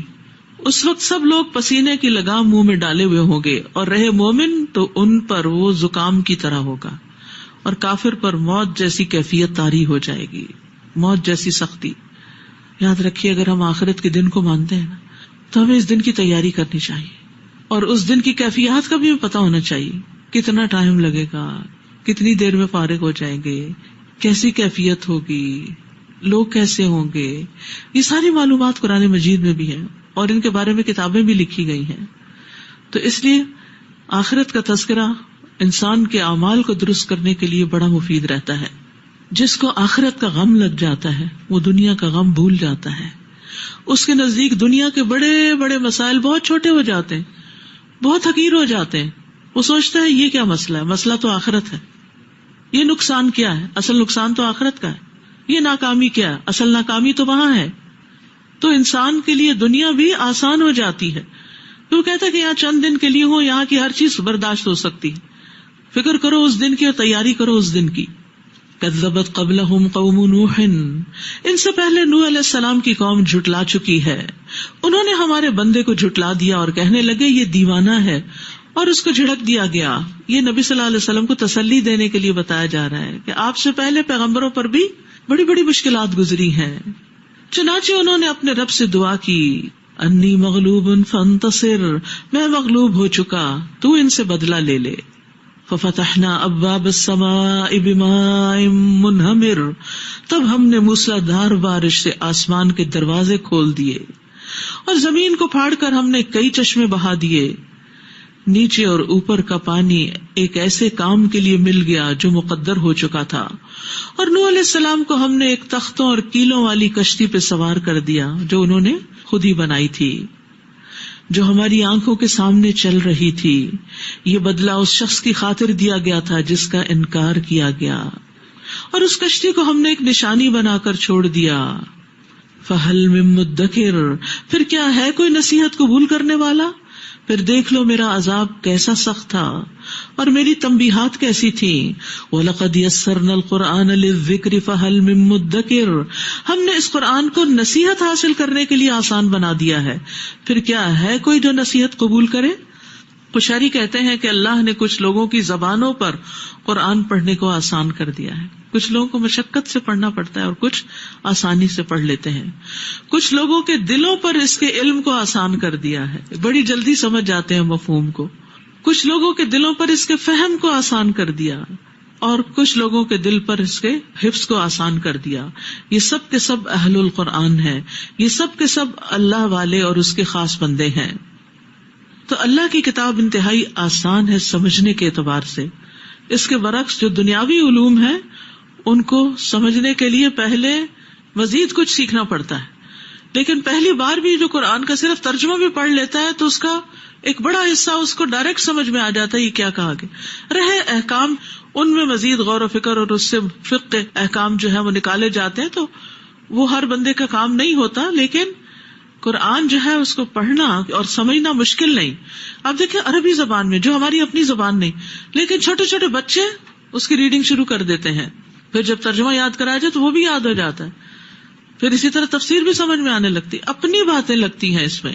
کذبت عاد فکیف کان عذابی ونذر، قوم عاد نے بھی جھٹلایا، پھر دیکھ لو میرا عذاب اور میرا ڈرانا کیسا تھا۔ ہم نے ایک منحوس دن میں ان پر سناٹے کی آندھی چھوڑ دی جو مسلسل چلتی رہی، وہ لوگوں کو یوں اکھاڑ اکھاڑ کر پھینک رہی تھی جیسے جڑ سے اکھڑے ہوئے کھجوروں کے درخت کی جڑیں ہوں، پھر دیکھ لو میرا عذاب اور میرا ڈرانا کیسا رہا۔ تو یاد رکھیے کہ اللہ کے عذاب اور اللہ کے ڈراوے سے انسان کو ڈرتے ہی رہنا چاہیے، اور اس کے لیے فکر کے ساتھ ساتھ دعا بھی کرنی چاہیے، خاص طور پر یہ دعا، اللہم انی اعوذ برضاک من سخطک وبمعافاتک من عقوبتک، اے اللہ میں پناہ مانگتا ہوں تیری رضا کے ذریعے تیری ناراضگی سے، تیری معافی کے ذریعے تیری سزا سے، کہ اللہ تو معاف کر دینا، سزا نہ دینا۔ وَلَقَدْ يَسَّرْنَا الْقُرْآنَ لِلذِّكْرِ فَهَلْ مِن مُّدَّكِرٍ، اور ہم نے اس قرآن کو نصیحت حاصل کرنے کے لیے آسان بنا دیا، پھر کیا ہے کوئی نصیحت حاصل کرنے والا؟ قوم سمود نے بھی ڈرانے والوں کو جھٹلایا، وہ کہنے لگے کیا ہم اپنے ہی میں سے ایک اکیلے آدمی کی پیروی کرنے لگے؟ تب تو ہم گمراہی اور دیوانگی میں پڑ گئے۔ کیا ہم میں سے یہی شخص رہ گیا تھا جس پر ذکر نازل کیا گیا؟ نہیں، بلکہ وہ کذاب اور متکبر ہے۔ یہ لوگ کل ہی جان لیں گے کہ کذاب اور متکبر کون تھا۔ اے صالح، ہم اونٹنی کو ان کے لیے آزمائش بنا کر بھیج رہے ہیں، تم صبر کے ساتھ ان کے انجام کا انتظار کرو، اور انہیں آگاہ کر دو کہ پانی ان کے اور اونٹنی کے درمیان تقسیم ہوگا، ہر ایک اپنی باری پر پانی پر آئے گا۔ آخر انہوں نے اپنے ایک ساتھی کو پکارا جو اس کے مارنے کے درپے ہو گیا، اور اس کی کونچیں کاٹ ڈالی، پھر دیکھ لو میرا عذاب اور میرا ڈرانا کیسا تھا۔ ہم نے ان پر ایک ہی گرجدار آواز بھیجی تو وہ یوں ہو گئے جیسے کسی باڑ لگانے والے کی سوکھی اور ٹوٹی ہوئی باڑ ہو۔ ہم نے اس قرآن کو نصیحت حاصل کرنے کے لیے آسان بنا دیا، پھر کیا ہے کوئی جو نصیحت قبول کرے؟ کذبت قوم لوط بالنذر، قوم لوط نے بھی ڈرانے والوں کو جھٹلایا تو ہم نے ان پر پتھر برسائے، مگر لوط کے گھر والوں کو ہم نے سحری کے وقت بچا کر نکال دیا۔ یہ ہماری طرف سے احسان تھا، اور ہم شکر کرنے والے کو ایسی ہی جزا دیتے ہیں۔ لوط نے انہیں ہماری گرفت سے یقیناً ڈرایا تھا، مگر وہ اس تنبیہ کو مشکوک سمجھ کر باتیں بناتے رہے، پیغمبر کی بات پہ یقین نہیں کیا، اور ان سے ان کے مہمانوں کا مطالبہ کرنے لگے تو ہم نے ان کی آنکھوں کو بے نور بنا دیا، اندھا کر دیا ان کو، اور کہا اب میرے عذاب اور میری تنبیہ کا مزہ چکھو، اور صبح سویرے ہی انہیں ایک نہ ٹلنے والے عذاب نے آ گھیرا تو ہم نے کہا اب میرے عذاب اور میری تنبیہ کا مزہ چکھو۔ وَلَقَدْ يَسَّرْنَا الْقُرْآنَ لِلذِّكْرِ فَهَلْ مِن مُّدَّكِرٍ، اور ہم نے اس قرآن کو نصیحت حاصل کرنے کے لیے آسان بنا دیا، پھر کیا ہے کوئی جو نصیحت حاصل کرنے والا ہو۔ آل فرعون کے ہاں بھی ڈرانے والے آئے تھے، انہوں نے ہماری سب نشانیوں کو جھٹلا دیا تو ہم نے انہیں کسی زبردست اور صاحب قدرت کی گرفت کی طرح پکڑ لیا۔ اے اہل مکہ، کیا تمہارے کافر ان لوگوں سے بہتر ہیں؟ یا تمہارے لیے آسمانی کتابوں میں کوئی نجات لکھ دی گئی ہے؟ کیا وہ یہ کہتے ہیں کہ ہم ایک انتقام لینے والی جماعت ہیں؟ ان کی یہ جماعت جلد ہی شکست کھا جائے گی اور پیٹھ دکھا کر بھاگ کھڑے ہوں گے، بلکہ ان سے نمٹنے کا اصل وعدہ تو قیامت ہے، اور قیامت بڑی دہشت ناک اور تلخ ہے۔ بل الساعة موعدهم والساعة أدهى وأمر ان المجرمین فی ضلال وسعر، بلا شبہ مجرم لوگ گمراہی اور دیوانگی میں پڑے ہیں۔ جس دن یہ دوزخ میں اپنے منہ کے بل گھسیٹے جائیں گے تو ان سے کہا جائے گا اب چکھو جہنم کی لپٹ کا مزہ۔ انا کل شیء خلقناہ بقدر وما امرنا الا واحدۃ کلمح بالبصر، بلا شبہ ہم نے ہر چیز کو ایک مقدار سے پیدا کیا ہے، یعنی ہر چیز کا ایک اندازہ رکھا اور اس کے مطابق وہ پیدا کی گئی ہے، نہ وہ ضرورت سے زیادہ ہے نہ کم ہے، اور ہمارا حکم بس ایک ہی دفعہ کہنے پر اتنی جلدی ظہور پذیر ہو جاتا ہے جیسے آنکھ کی جھپک۔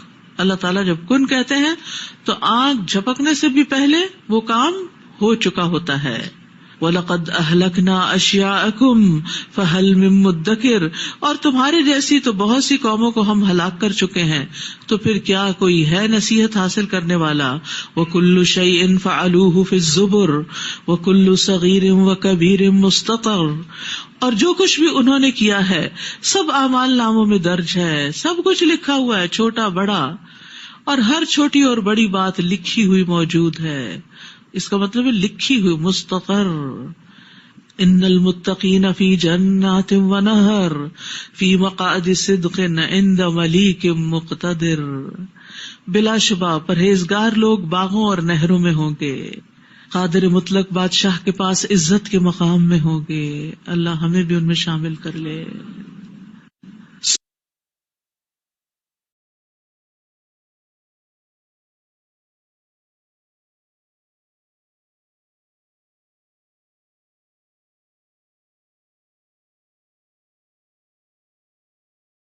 السلام علیکم ورحمۃ اللہ وبرکاتہ۔ رب اشرح لی صدری ویسر لی امری واحلل عقدۃ من لسانی یفقہوا قولی۔ جی الحمدللہ ہمارا ہاف جز مکمل ہو گیا. اب انشاءاللہ تعالی ہم تھوڑا سا ریویو کر لیتے ہیں جو سورہ ہم نے ابھی کور کی ہے. یہ سب سے پہلے سورہ زاریات کو ہم نے پڑھا. اس کے اندر جو مین تھیم تھا وہ مختصر سا ریڈ کر لیتے ہیں انشاءاللہ. اس سورت کا بڑا حصہ آخرت کے موضوع پر مشتمل ہے. انبیاء علیہ السلام کی بات نہ ماننا اور اپنے جاہلانہ تصورات پر اصرار کرنا ہمیشہ تباہ کن ثابت ہوا ہے. صحیح راستہ یہ ہے کہ انسان کو جو علم اللہ کی طرف سے اس کا نبی دے رہا ہے اس پر سنجیدگی سے غور کر لے. توحید کی دعوت اللہ کے تمام انسانوں کو دوسروں کی بندگی کرنے کے لیے نہیں بلکہ اپنی بندگی کرنے کے لیے پیدا کیا ہے. آخری آیات میں توحید کی دعوت پیش کی گئی ہے. علم کے بغیر محض قیاسات کی بنا پر کوئی عقیدہ بنا لینا ایک تباہ کن حماقت ہے.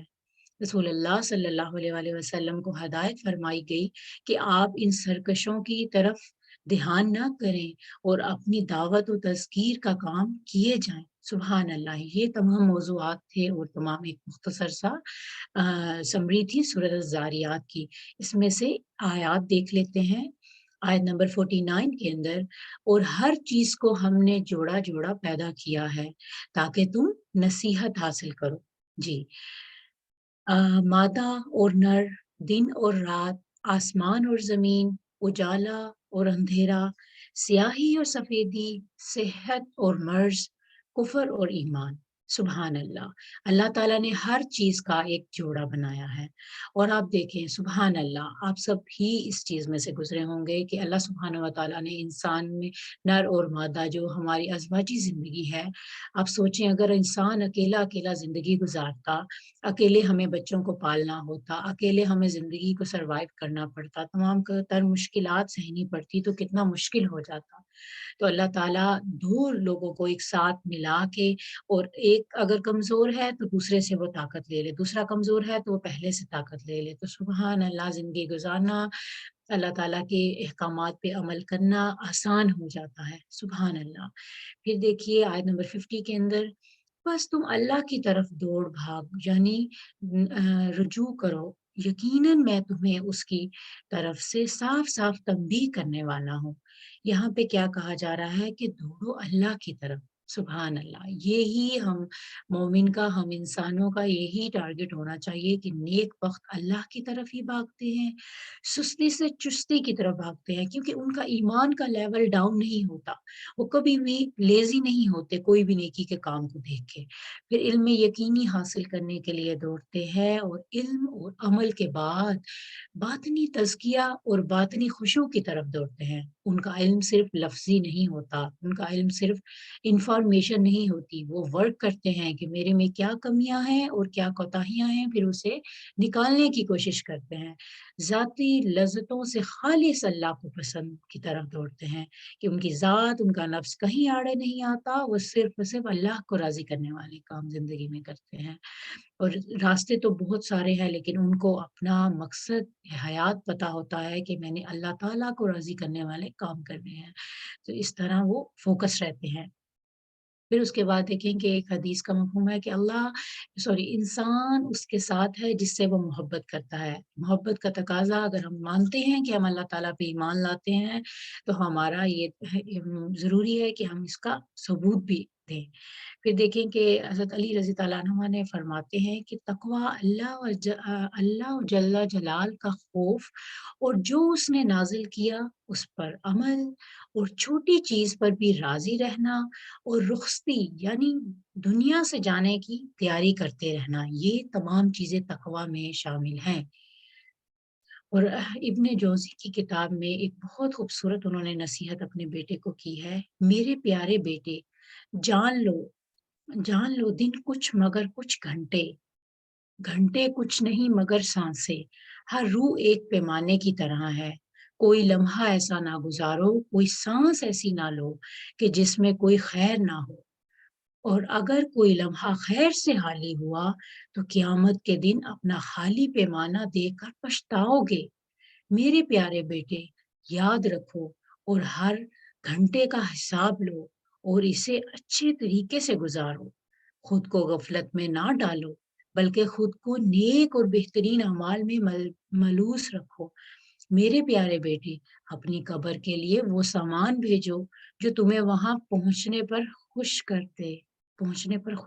سبحان اللہ، کتنی خوبصورت نصیحت اپنے بیٹے کو۔ تو یہ تمام نصیحتیں ہمیں خود بھی اور اپنے بچوں کو یہ نصیحت کرنی چاہیے تاکہ وہ زندگی میں اپنا وقت غیر ضروری کاموں میں نہ گزارے۔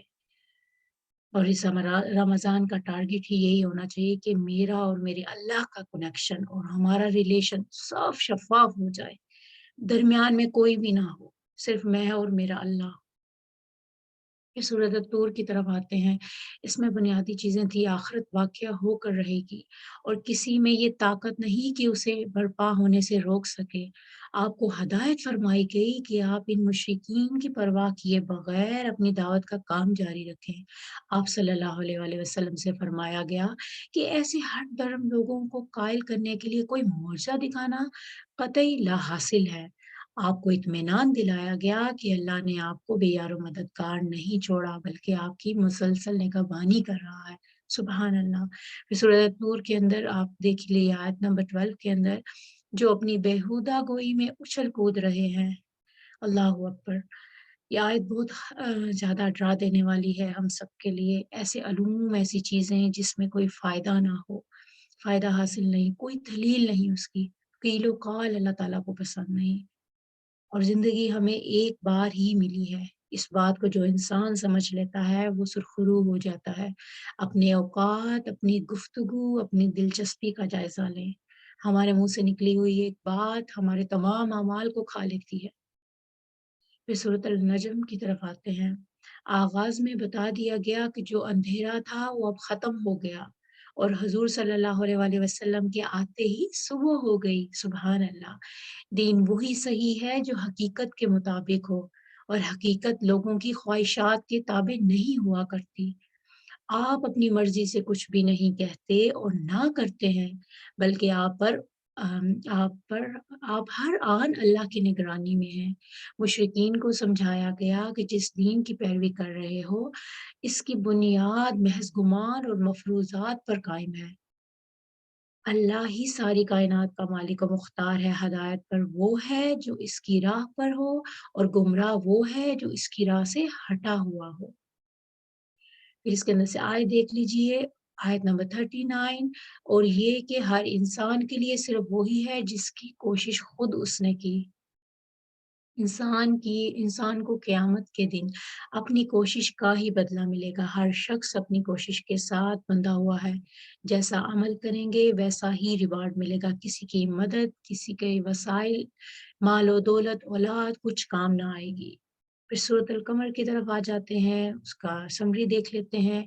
جو لوگ کھلی نشانیاں دے کر ایمان نہیں لاتے، وہ اسی وقت مانیں گے جب قیامت واقع ہو جائے گی۔ استغفر اللہ۔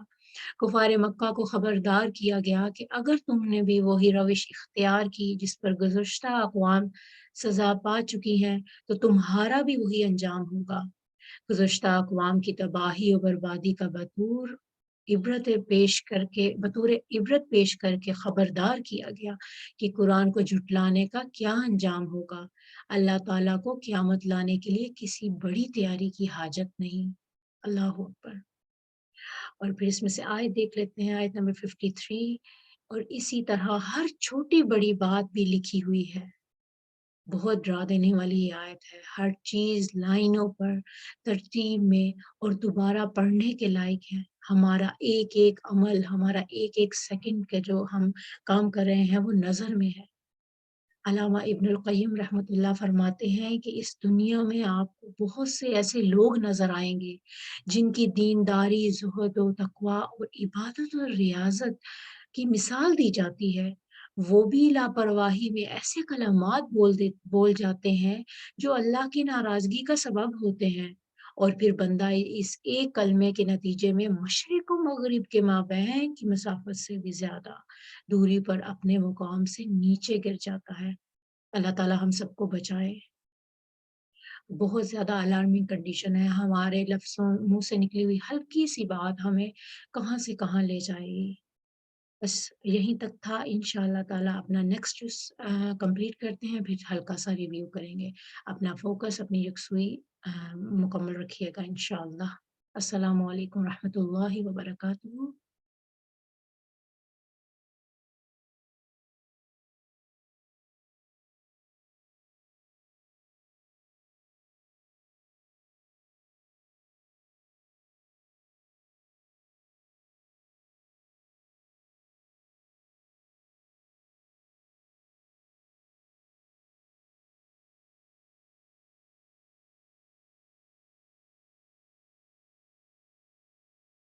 سورة الرحمن.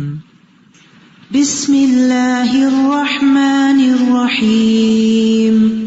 الرحمن علم القرآن خلق الإنسان علمه البيان.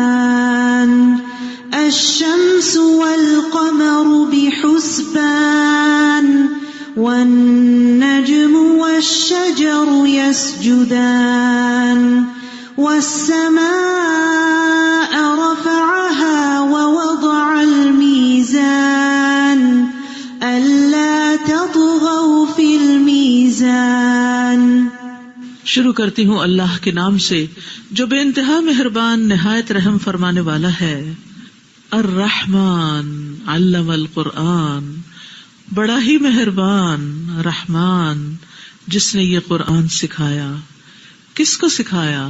سب سے پہلے جبریل کو، اور پھر جبریل کے ذریعے محمد صلی اللہ علیہ وسلم کو، اور پھر محمد صلی اللہ علیہ وسلم کے ذریعے صحابہ کرام کو، اور پھر اس کے بعد نسل در نسل اللہ نے آج ہمیں بھی یہ سعادت بخشی اور ہمیں بھی اس کو سیکھنے کا موقع عطا کیا. تو یہ رحمان کی خاص رحمت ہے. یہ سورت نعمتوں کو شمار کرنے کے لیے آئی ہے جو اللہ نے اپنے بندوں پر انعام فرمائی ہے. تو سب سے پہلے اللہ نے اس نعمت کو بیان کیا جو سب سے بڑی اور سب سے زیادہ نفع دینے والی اور انجام کے اعتبار سے سب سے زیادہ عظیم ہے، بہترین ہے، اور وہ قرآن کی تعلیم کی نعمت ہے. ہم دنیا کی باقی نعمتوں کی طرف بھاگتے دوڑتے رہتے ہیں، قرآن ہمیں اپنی طرف بلاتا ہے اور ہم پرواہ نہیں کرتے. تو جو شخص یہ چاہتا ہے کہ اس پر نعمتیں تمام ہوں، اسے قرآن کی طرف توجہ کرنا چاہیے اور اس کو سیکھنا چاہیے، کیونکہ یہ رحمان کا سکھایا ہوا ہے. رحمان کی رحمت کا تقاضا ہے کہ وہ بندوں کو قرآن کی تعلیم دے، اور اس نے اس کا بندوبست بھی کر دیا. اور الحمدللہ آپ لوگ خوش قسمت ہیں کہ جہاں سیکھنے والے اور سکھانے والے موجود ہیں. صرف آپ کی اپنی نیت اور ارادہ اور آپ کا شوق ہونا چاہیے کہ آپ اپنے حالات اور اپنی ذمہ داریوں کے مطابق قرآن کی تعلیم حاصل کر سکیں. یعنی جیسے ویک ڈیز میں بھی ہیں، ویکینڈ پہ بھی ہیں، انگلش میں بھی ہیں، اردو میں بھی ہیں، بچوں کے لیے بھی ہیں، بڑوں کے لیے بھی ہیں. آپ دیکھیے کہ آپ کو کیا سوٹ کرتا ہے، آپ تلاش کیجئے کہ آپ کا وقت کہاں زیادہ بہتر گزر سکتا ہے. لیکن دنیا سے ایسے نہ جائیے کہ آپ کو قرآن سمجھ میں نہ آئے.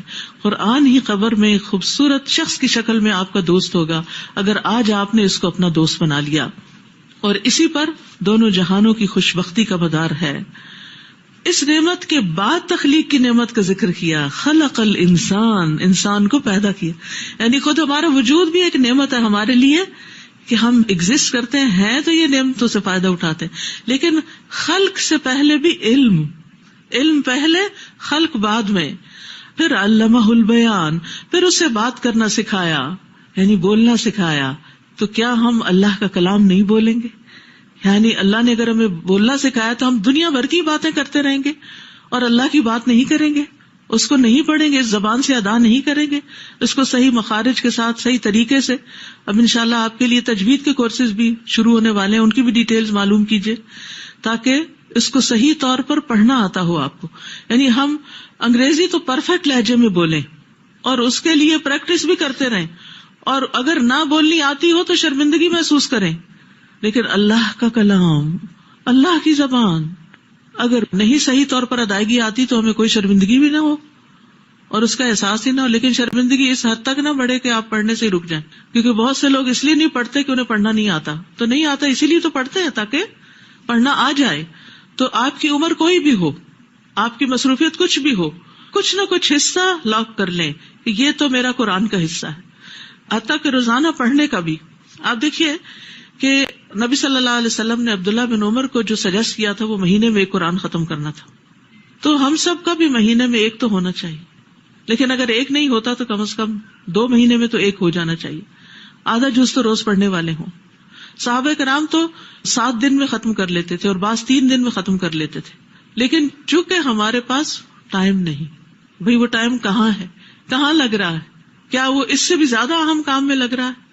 تو اس لیے کچھ نہ کچھ وقت ویک ڈیز میں, ویکینڈ پہ, دن میں, رات میں, گھر میں, online, on campus, on site, جہاں بھی ٹیچر ملے, جہاں بھی موقع ملے, جہاں بھی سہولت ہو, اپنا وقت اس کے لیے تو لازمی نکالنا ہے. اس کی تو نیت کر لینی چاہیے کہ یہ قرآن صرف رمضان کی حد تک نہ ہو بلکہ بعد میں بھی, اور اس کی تعلیم حاصل کرے.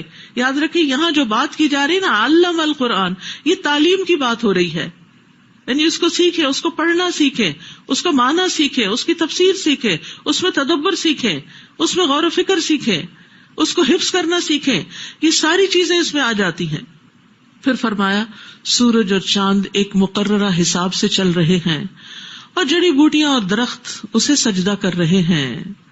اس نے آسمان کو بلند کیا اور ترازو بنا دی تاکہ تم تولنے میں زیادتی نہ کرو, اور وزن کو انصاف سے تولو اور ترازو میں ڈنڈی نہ مارو. یعنی دوسروں کے ساتھ انصاف کرو, عدل سے کام لو, کیونکہ ناپ تول امانت ہے. ناپ تول میں کمی سے انسانوں کی دنیا بھی اور آخرت بھی برباد ہو جاتی ہے. جیسے ویل للمطففین, ناپ تول میں کمی کرنے والوں کے لیے ہلاکت ہے. تو اسی طرح خرید و فروخت میں ملاوٹ سے بھی بچنا چاہیے, کیونکہ وہ بھی اصل چیز میں کمی کرنے کے مترادف ہے. اور زمین کو اس نے ساری مخلوق کے لیے بنایا, صرف انسانوں کے لیے نہیں ہے. اس پہ سب کا حق ہے, اس لیے زمین کو سب کے جینے کے لیے چھوڑیں. اس کے ریسورسز کو اس طرح مس یوز نہ کریں کہ وہ رہنے کے قابل ہی نہ رہے. جس میں ہر طرح کے پھل ہیں اور کھجور کے درخت بھی جن کے خوشوں پر غلاف ہوتے ہیں. اتنا پروٹیکٹڈ اللہ تعالیٰ ان کو ہمارے لیے تیار کرتے ہیں. اور اناج بھوسی والا اور خوشبودار پھول بھی. بس اے جن و انس, تم اپنے رب کی کون کون سی نعمتوں کو جھٹلاؤ گے. والحب ذو العصف والریحان فبأي آلاء ربكما تكذبان. تو یہاں ایک سوال بھی ہے, تم اپنے رب کی کون کون سی نعمتوں کا انکار کرو گے؟ نبی صلی اللہ علیہ وسلم نے فرمایا, میں نے جنوں پر سورت رحمان پڑھی تو وہ تم سے بہتر جواب دینے والے تھے. جب میں اس آیت پر آتا فبأي آلاء ربكما تكذبان, تو وہ جواب دیتے لا بشيء من نعمك ربنا نكذب فلك الحمد. اے ہمارے رب, ہم تیری نعمتوں میں سے کسی چیز کو بھی نہیں جھٹلاتے, ساری تعریف تیرے لیے. اگر عربی میں جواب نہیں بھی آتا تو آپ اردو میں بھی دل میں کہہ سکتے, اللہ ہم کسی چیز کو نہیں جھٹلاتے, ہم ساری نعمتوں کا اقرار کرتے ہیں. خلق الانسان من صلصال کالفخار, اس نے انسان کو ٹھیکری کی طرح بجنے والی مٹی سے پیدا کیا. وخلق الجان من مارج من نار, اور جنوں کو آگ کے شعلے سے پیدا کیا. فبأي آلاء ربكما تكذبان, پھر تم اپنے رب کی کون کون سی نعمتوں کو جھٹلاؤ گے؟ کسی کو بھی نہیں. وہ دونوں مشرقوں کا بھی مالک ہے اور دونوں مغربوں کا بھی. پھر تم اپنے رب کی کون کون سی نعمتوں کو جھٹلاؤ گے؟ مرج البحرین یلتقیان, اس نے 2 دریا رواں کیے جو باہم ملتے ہیں, پھر بھی ان کے درمیان ایک پردہ ہے, وہ اپنی حد سے تجاوز نہیں کرتے. یعنی 2 مختلف رنگوں کے دریا اکٹھے ساتھ ساتھ بہ رہے ہوتے ہیں, اختلاف کے باوجود ساتھ چلتے ہیں, ایک دوسرے کے ساتھ زیادتی نہیں کرتے. پھر تم اپنے رب کی کون کون سی نعمتوں کو جھٹلاؤ گے؟ ان دونوں دریاؤں سے موتی اور مرجان نکلتے ہیں, دونوں کا اپنا اپنا فائدہ ہے. بس تم اپنے رب کی کون کون سی نعمتوں کو جھٹلاؤ گے؟ اور سمندر میں جو جہاز پہاڑوں کی طرح اونچے اٹھے ہوئے ہیں, یہ سب اسی کے ہیں. فبأي آلاء ربكما تكذبان كل من عليها فان, اس زمین پر موجود ہر چیز فنا ہونے والی ہے, سب ختم ہو جائے گا. ويبقى وجه ربك ذو الجلال والإكرام, اور آپ کے رب کا چہرہ ہی باقی رہ جائے گا. بس تم اپنے رب کی کون کون سی نعمتوں کو جھٹلاؤ گے؟ آسمانوں اور زمین میں جو مخلوق بھی موجود ہے سب اسی سے اپنی حاجات مانگتے ہیں. وہ ہر روز ایک نئی شان میں ہے. اللہ ہر روز ایک نئی شان میں ہے. وہ گناہ معاف کرتا ہے, پریشانیاں دور کرتا ہے, کچھ لوگوں کا مقام اونچا کرتا ہے اور کچھ اونچوں کو نیچے گرا دیتا ہے. ہر روز وہ اپنی مخلوقات کی شکوے سنتا ہے. زمین اور آسمان والے اس سے بے نیاز نہیں ہو سکتے. اسی نے زندگی بخشی, وہی موت دیتا ہے, وہی پالتا ہے اور وہی فریاد رسی کرتا ہے. ہر روز اللہ تعالیٰ کی تجلیات مختلف طرح کی ہوتی ہیں, اس لیے انسان کو کبھی بھی مایوس نہیں ہونا چاہیے. جو لوگ اللہ کو پہچانتے ہیں وہ صرف اسی پر بھروسہ رکھتے ہیں. جو صبح کرتے ہیں تو دیکھتے ہیں کہ اللہ ان کے ساتھ کیا معاملہ فرمائے گا, جب شام کرتے ہیں تو بھی اسی کو پیش نظر رکھتے ہیں کہ اب دیکھیں کیا ہوتا ہے. وہ اپنے عام اوقات میں اللہ کی مرضی کے مطابق چلتے ہیں اور اسی سے امیدیں رکھتے ہیں دعاؤں کی قبولیت کی, کیونکہ وہ جانتے ہیں کہ سارے کا سارا اختیار کسی اور کے ہاتھ میں ہے, ان کا اپنا اختیار کچھ نہیں. فَبِأَيِّ آلَاءِ رَبِّكُمَا تُكَذِّبَانِ, پھر تم اپنے رب کی کون کون سی نعمتوں کو جھٹلاؤ گے. اے دونوں جماعتوں, ہم عنقریب تمہارے لیے فارغ ہوں گے. یہ ایک طرح سے ڈانٹ ہے, یعنی تمہارے حساب کے لیے. پھر تم اپنے رب کی کون کون سی نعمتوں کو جھٹلاؤ گے. اے جنوں اور انسانوں کے گروہ, اگر تم آسمانوں اور زمین کے کناروں سے نکل کر بھاگ سکتے ہو تو بھاگ دیکھو, تم انتہائی زور کے بغیر نہیں نکل سکو گے. پھر تم اپنے رب کی کون کون سی نعمتوں کو جھٹلاؤ گے. تم پر آگ کے شعلے اور سخت گرم دھواں چھوڑ دیا جائے گا, پھر تم اپنا بچاؤ نہ کر سکو گے. پس تم اپنے رب کی کون کون سی نعمتوں کو جھٹلاؤ گے. جس وقت آسمان پھٹ جائے گا تو تلچھٹ کی طرح سرخ ہو جائے گا. فَبِأَيِّ آلَاءِ رَبِّكُمَا تُكَذِّبَانِ, پس تم اپنے رب کی کون کون سی نعمتوں کو جھٹلاؤ گے. اس دن کسی انسان یا جن سے اس کے گناہ کے بارے میں نہیں پوچھا جائے گا کہ اس نے کیا تھا یا نہیں کیا تھا اور کیوں کیا تھا. پس تم اپنے رب کی کن کن نعمتوں کو جھٹلاؤ گے. مجرم اپنے چہروں کے نشانوں سے ہی پہچان لیے جائیں گے, تو ان کی پیشانی کے بالوں اور قدموں کو پکڑ لیا جائے گا, اوپر سے بھی اور نیچے سے بھی, کہاں بھاگ کے جائیں گے. فَبِأَيِّ آلَاءِ رَبِّكُمَا تُكَذِّبَانِ, پس تم اپنے رب کی کون کون سی نعمتوں کو جھٹلاؤ گے. هَذِهِ جَهَنَّمُ الَّتِي يُكَذِّبُ بِهَا الْمُجْرِمُونَ, اور انہیں کہا جائے گا یہ ہے وہ دوزخ جسے مجرم جھٹلاتے تھے. اس جہنم اور کھولتے ہوئے پانی کے درمیان وہ چکر لگائیں گے, یعنی جب پیاس لگے گی تو پانی کی طرف دوڑیں گے, ابلتا ہوا پانی ملے گا, پھر وہاں نہ کھڑے ہو سکیں گے, دوبارہ جہنم کی طرف آ جائیں گے. فَبِأَيِّ آلَاءِ رَبِّكُمَا تُكَذِّبَانِ, پس تم اپنے رب کی کون کون سی نعمتوں کو جھٹلاؤ گے. اور جو شخص اپنے رب کے سامنے کھڑا ہونے سے ڈرتا رہا اس کے لیے 2 باغ ہوں گے, اللہ کا ڈر, اللہ کا تقوی.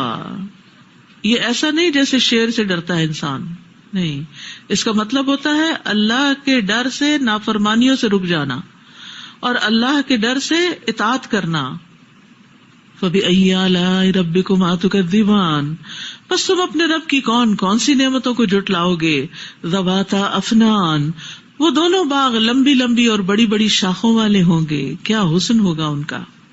پس تم اپنے رب کی کون کون سی نعمتوں کو جھٹلاؤ گے. ان دونوں باغوں میں 2 چشمے جاری ہوں گے. فَبِأَيِّ آلَاءِ رَبِّكُمَا تُكَذِّبَانِ, پس تم اپنے رب کی کون کون سی نعمتوں کو جھٹلاؤ گے. ان دونوں میں ہر پھل کی 2 قسمیں ہوں گی. پس تم اپنے رب کی کون کون سی نعمتوں کو جھٹلاؤ گے.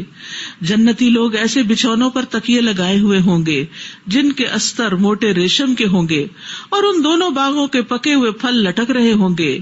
فَبِأَيِّ آلَاءِ رَبِّكُمَا تُكَذِّبَانِ, پس تم اپنے رب کی کن کن نعمتوں کو جھٹلاؤ گے.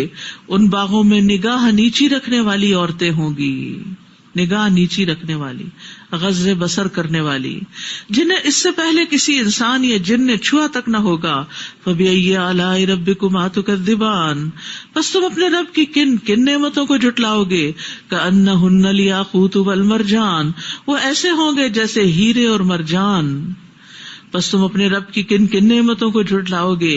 کیا احسان کا بدلہ احسان کے سوا کچھ اور بھی ہو سکتا ہے. یعنی یہ تو ایک ضابطہ ہے, ایک اصول ہے جو نیک کے لیے بھی ہے بد کے لیے بھی, کہ احسان کا بدلہ احسان ہی ہوتا ہے, نیکی کا بدلہ نیکی ہی. بس تم اپنے رب کی کن کن نعمتوں کو جھٹلاؤ گے. اور ان 2 باغوں کے علاوہ 2 باغ اور بھی ہوں گے. بس تم اپنے رب کی کن کن نعمتوں کو جھٹلاؤ گے. یہ دونوں گہرے سبز ہوں گے, بس تم اپنے رب کی کن کن نعمتوں کو جھٹلاؤ گے؟ ان دونوں میں دو چشمے ہوں گے فوارے کی طرح ابلتے ہوئے، بس تم اپنے رب کی کن کن نعمتوں کو جھٹلاؤ گے؟ ان دونوں میں پھل کھجوریں اور انار ہوں گے، بس تم اپنے رب کی کن کن نعمتوں کو جھٹلاؤ گے؟ ان دونوں میں خوب سیرت اور خوبصورت عورتیں ہوں گی، بس تم اپنے رب کی کن کن نعمتوں کو جھٹلاؤ گے؟ وہ خوبصورت آنکھوں والی اور خیموں میں رکی رہنے والی ہوں گی۔ یہاں جنت کی عورتوں کی بھی خوبی یہ بتائی گئی کہ وہ خیموں میں رکی ہوئی ہوگی، ادھر ادھر گھومتی پھرتی نہیں ہوگی۔ بس تم اپنے رب کی کن کن نعمتوں کو جھٹلاؤ گے؟ لم یطمثہن انس قبلہم ولا جان، انہیں اس سے پہلے کسی انسان یا جن نے چھوا تک نہ ہوگا۔ فبأي آلاء ربكما تكذبان، بس تم اپنے رب کی کن کن نعمتوں کو جھٹلاؤ گے؟ جنتی لوگ سبز اور نفیس و نادر قالینوں پر تکیہ لگائے ہوئے ہوں گے، بس تم اپنے رب کی کن کن نعمتوں کو جھٹلاؤ گے؟ آپ کا رب جو بڑی بزرگی اور عزت والا ہے اور اس کا نام بھی بڑا ہی بابرکت ہے۔ تبارک اسم ربک ذی الجلال والاکرام، بہت بابرکت ہے آپ کے رب کا نام جو بزرگی اور عزت والا ہے۔ اس سے یہ پتہ چلتا ہے کہ انسان کو اللہ کا ذکر کرنے کے علاوہ جس کام کا بھی آغاز کرے یا ابتدا کرے اس میں بسم اللہ پڑھے۔ سورۃ الواقعہ۔ بسم اللہ الرحمن الرحیم۔ اذا وقعت الواقعة ليس لوقعتها كاذبة خافضة رافعة إذا رجت الأرض رجا وبست الجبال بسا فكانت هباء منبثا وكنتم أزواجا ثلاثة فأصحاب الميمنة ما أصحاب الميمنة وأصحاب المشأمة ما أصحاب المشأمة والسابقون السابقون أولئك المقربون في جنات النعيم۔ بسم اللہ الرحمن الرحیم۔ اذا وقعت الواقعہ، جب واقع ہونے والی قیامت واقع ہو جائے گی۔ اس سورت کا نام واقعہ رکھا گیا کہ لازمی پیش آنے والا واقعہ ہے اور اس کا واقع ہونا قریب ہے، اور اس میں جو سختیاں واقع ہوں گی وہ بھی بڑی شدید ہوں گی۔ لیس لوقعتها کاذبہ خافضۃ رافعہ، تو اس کے وقوع کو کوئی جھٹلانے والا نہ ہوگا، پس کرنے والی، بلند کرنے والی ہوگی۔ اللہ اکبر، یعنی جب وہ سامنے آ جائے گی تو کوئی یہ نہیں کہے گا کہ ہم نہیں مانتے اس کو، اور دوسرے یہ کہ ہر چیز کے یہ معیار بدل دے گی، الٹ پلٹ کر دے گی۔ دنیا میں بلند مقام والوں کی پستی کا دن ہے، جو اللہ کی نافرمانیوں میں بلندیاں حاصل کرتے رہے، اور پھر کچھ لوگوں کو قیامت کا دن جہنم کی طرف گرا دے گا اور کچھ لوگوں کو جنت کی طرف بلند کر دے گا۔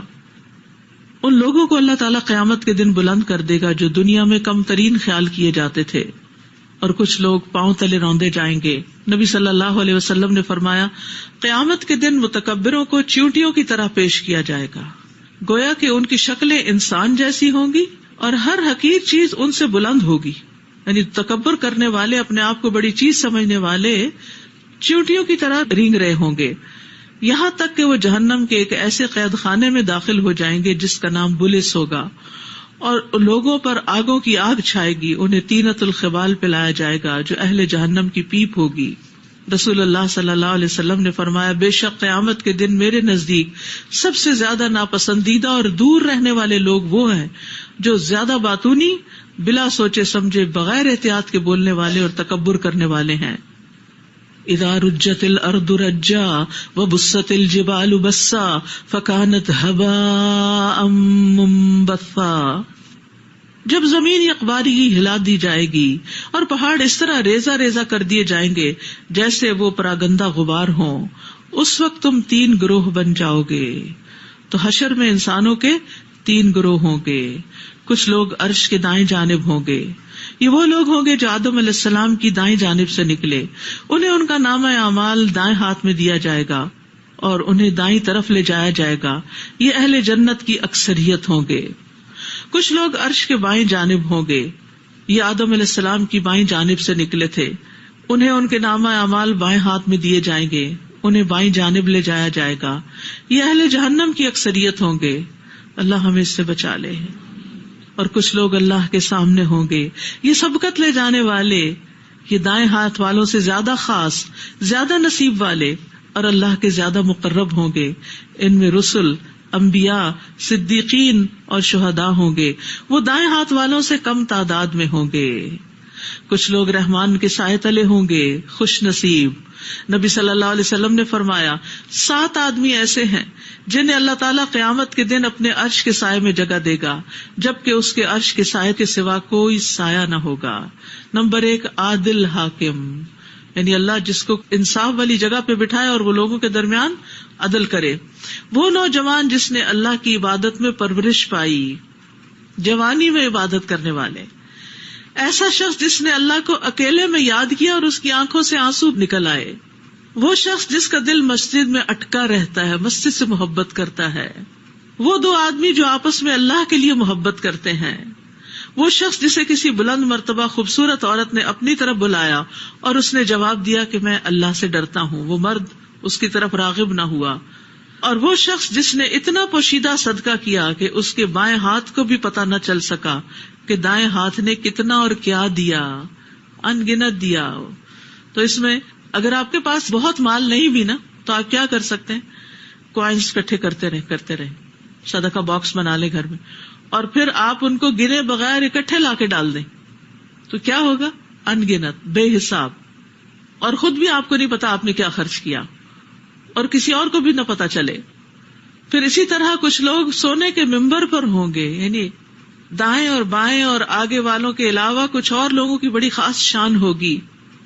رسول اللہ صلی اللہ علیہ وسلم نے فرمایا مہاجرین کے لیے قیامت کے دن سونے کے ممبر ہوں گے، وہ ان پر بیٹھیں گے اور ہر قسم کی گھبراہٹ سے امن میں ہوں گے. انہیں اس دن کوئی گھبراہٹ ہی نہیں ہوگی.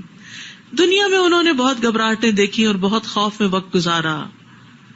پھر اسی طرح نبی صلی اللہ علیہ وسلم نے فرمایا قیامت کے دن اللہ کے نزدیک بہترین بندے وہ ہوں گے جو اچھے انداز میں ادائیگی کرتے ہیں، یعنی جو کچھ انہیں دینا ہوتا ہے بہترین انداز میں دیتے ہیں.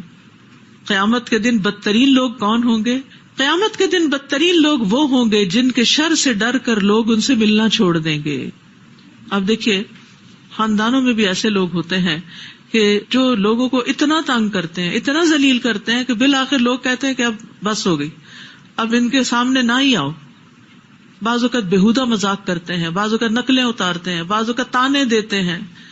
ہم سب کو ایسی بری عادتوں اور برے اخلاق سے بچنا چاہیے، کیونکہ ایسے لوگ دنیا میں بھی بدترین ہیں تو قیامت کے دن بھی بدترین ہوں گے.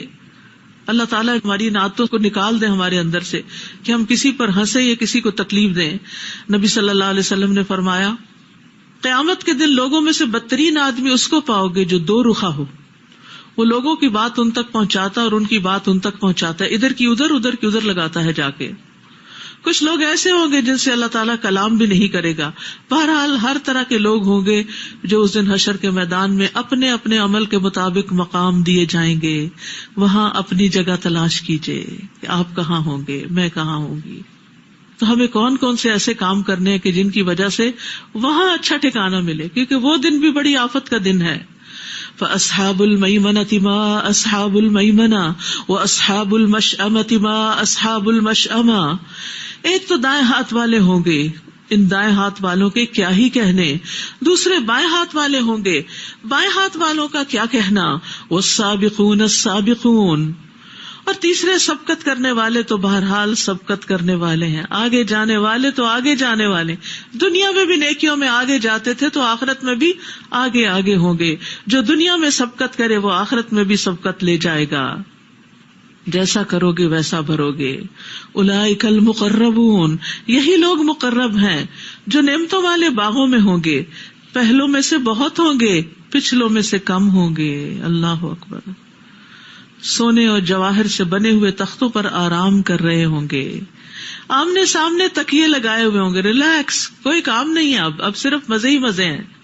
ہمیشہ نوجوان رہنے والے خدمتگار لڑکے ان کے پاس دوڑتے پھرتے رہیں گے بھری شراب کے جام و ساغر اور آب خوروں کے ساتھ. اس شراب سے نہ تو انہیں سر درد ہوگا اور نہ عقل میں فطور آئے گا. انہیں وہ پھل کھانے کو ملیں گے جنہیں وہ پسند کریں گے. کھانے میں سب سے پہلے پھلوں کا ذکر ہے کیونکہ کھانوں میں سب سے فائدہ مند اور بہترین غذا پھل ہیں. نیز پرندوں کا گوشت جس پرندے کا بھی وہ چاہیں گے، ساری ورائٹی ہوگی ان کی خواہش پر، کیونکہ دنیا میں انہوں نے اپنی خواہشات کو کنٹرول کیا تھا. اور بڑی بڑی آنکھوں والی حوریں ہوں گی جیسے چھپا کر رکھے ہوئے موتی. یہ ان اعمال کا بدلہ ہوگا جو وہ کرتے رہے. وہاں نہ تو وہ کوئی بےہودہ بات سنیں گے اور نہ ہی کوئی گناہ کی بات. جو لوگ دنیا میں بےہودگی سے بچتے ہیں کیونکہ ان کو پسند نہیں، اللہ ان کو قیامت کے دن بھی بچائے گا. وہ بس ایک دوسرے کو سلام ہی سلام کہا کریں گے، ہر ایک سے سلامتی ہی ہوگی، اچھی بات ہی سننے کو ملے گی. اور دائیں ہاتھ والے کیا خوش نصیب ہیں دائیں ہاتھ والے جو بے خار بیریوں میں ہوں گے، ایک دوسرے پر تہ بتہ چڑھے ہوئے کیلوں، دور تک پھیلی ہوئی چھاؤں، پانی کی آبشاروں اور با افراد پھلوں میں ہوں گے. بیری کا درخت بھی ہے جنت کے درختوں میں، اور یہ درخت بڑا مبارک ہے. اس درخت کو کاٹنے سے منع کیا گیا ہے کیونکہ اس میں پھل بھی ہے اور اس میں لوگوں کے لیے علاج بھی ہے. ابن بطال کہتے ہیں کہ وہب بن منبہ نے اپنی کتاب میں یہ لکھا ہے کہ سبز بیری کے 7 پتے لے کر اسے 2 پتھروں کے درمیان کوٹ لیں، 7 پتے کوٹ لیں اور اسے پانی میں ملا دیں. پھر اس پانی پر آیت الکرسی اور 3 قل پڑھیں. اس میں سے 3 گھونٹ پی لیں، باقی سے غسل کر لیں. یہ بیماری کو ختم کر دے گا اور یہ اس شخص کے لیے بھی فائدہ مند ہے جو جادو کی وجہ سے حق کے زوجیت ادا نہ کر سکے. تو بہرحال بیری کے پتوں سے علاج معروف علاج ہے جو انسان کو نظر، جادو، روحانی بیماریاں اور ویسے بھی بیماریوں میں فائدہ دیتا ہے. اور وہاں جو اور پھل ہوں گے لا مقطوعۃ ولا ممنوعۃ، وہ کبھی ختم نہ ہوں گے اور نہ کبھی روکے جائیں گے. یہ جنت کے پھلوں کی صفت ہے کہ جب پھل توڑا جائے گا تو پھر اس کے بعد اور آ جائیں گے. وہاں دنیا میں تو درخت خالی ہو جاتے ہیں لیکن وہاں ختم نہیں ہوں گے، منقطع نہیں ہوں گے.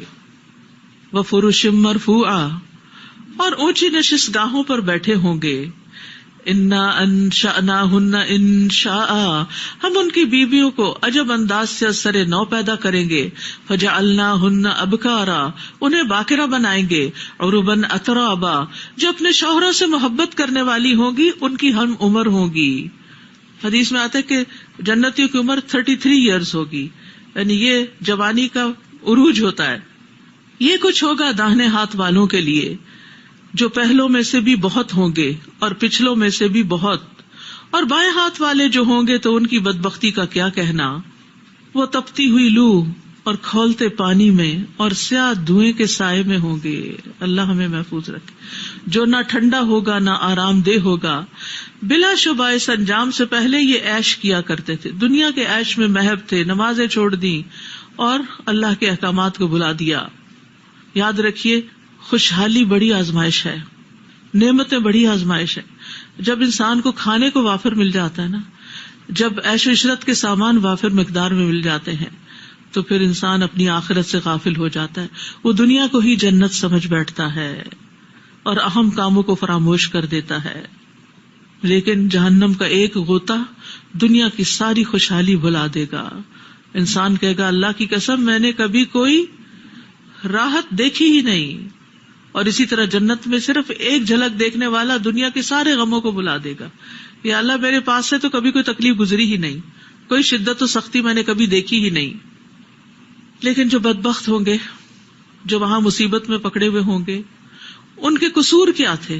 وَكَانُوا يُصِرُّونَ عَلَى الْحِنثِ الْعَظِيمِ، وہ گناہ عظیم پر اڑے ہوئے تھے، یعنی شرک پر اور کبیرہ گناہوں پر. اور کہتے تھے جب ہم مر جائیں گے اور مٹی اور ہڈیاں ہو جائیں گے تو کیا پھر ہم دوبارہ اٹھائے جائیں گے؟ یعنی وہ آخرت پر یقین نہیں رکھتے تھے. اب آباؤنا الاولون قل ان الاولین والآخرین لمجموعون الى میقات یوم معلوم، اور کیا ہمارے اگلے باپ دادا بھی؟ آپ ان سے کہیے بلا شبہ پہلے اور پچھلے بھی سب کے سب ایک معلوم دن کو اکٹھے کیے جائیں گے جس کا وقت مقرر ہے. پھر تم اے جھٹلانے والے گمراہو تمہیں تھور کا درخت، زقوم کا درخت کھانا ہوگا، اسی سے تم اپنے پیٹ بھرو گے، جس کا ایک قطرہ دنیا میں پڑ جائے تو ہر چیز کو جلا کے رکھ دے، اتنا سخت۔ فشاربون علیہ من الحمیم، پھر اوپر سے کھولتا ہوا پانی پینے کو ملے گا جسے تم پیاس کی بیماری والے اونٹ کی طرح پیو گے۔ جزا و سزا کے دن تمہاری یہی مہمانی ہوگی۔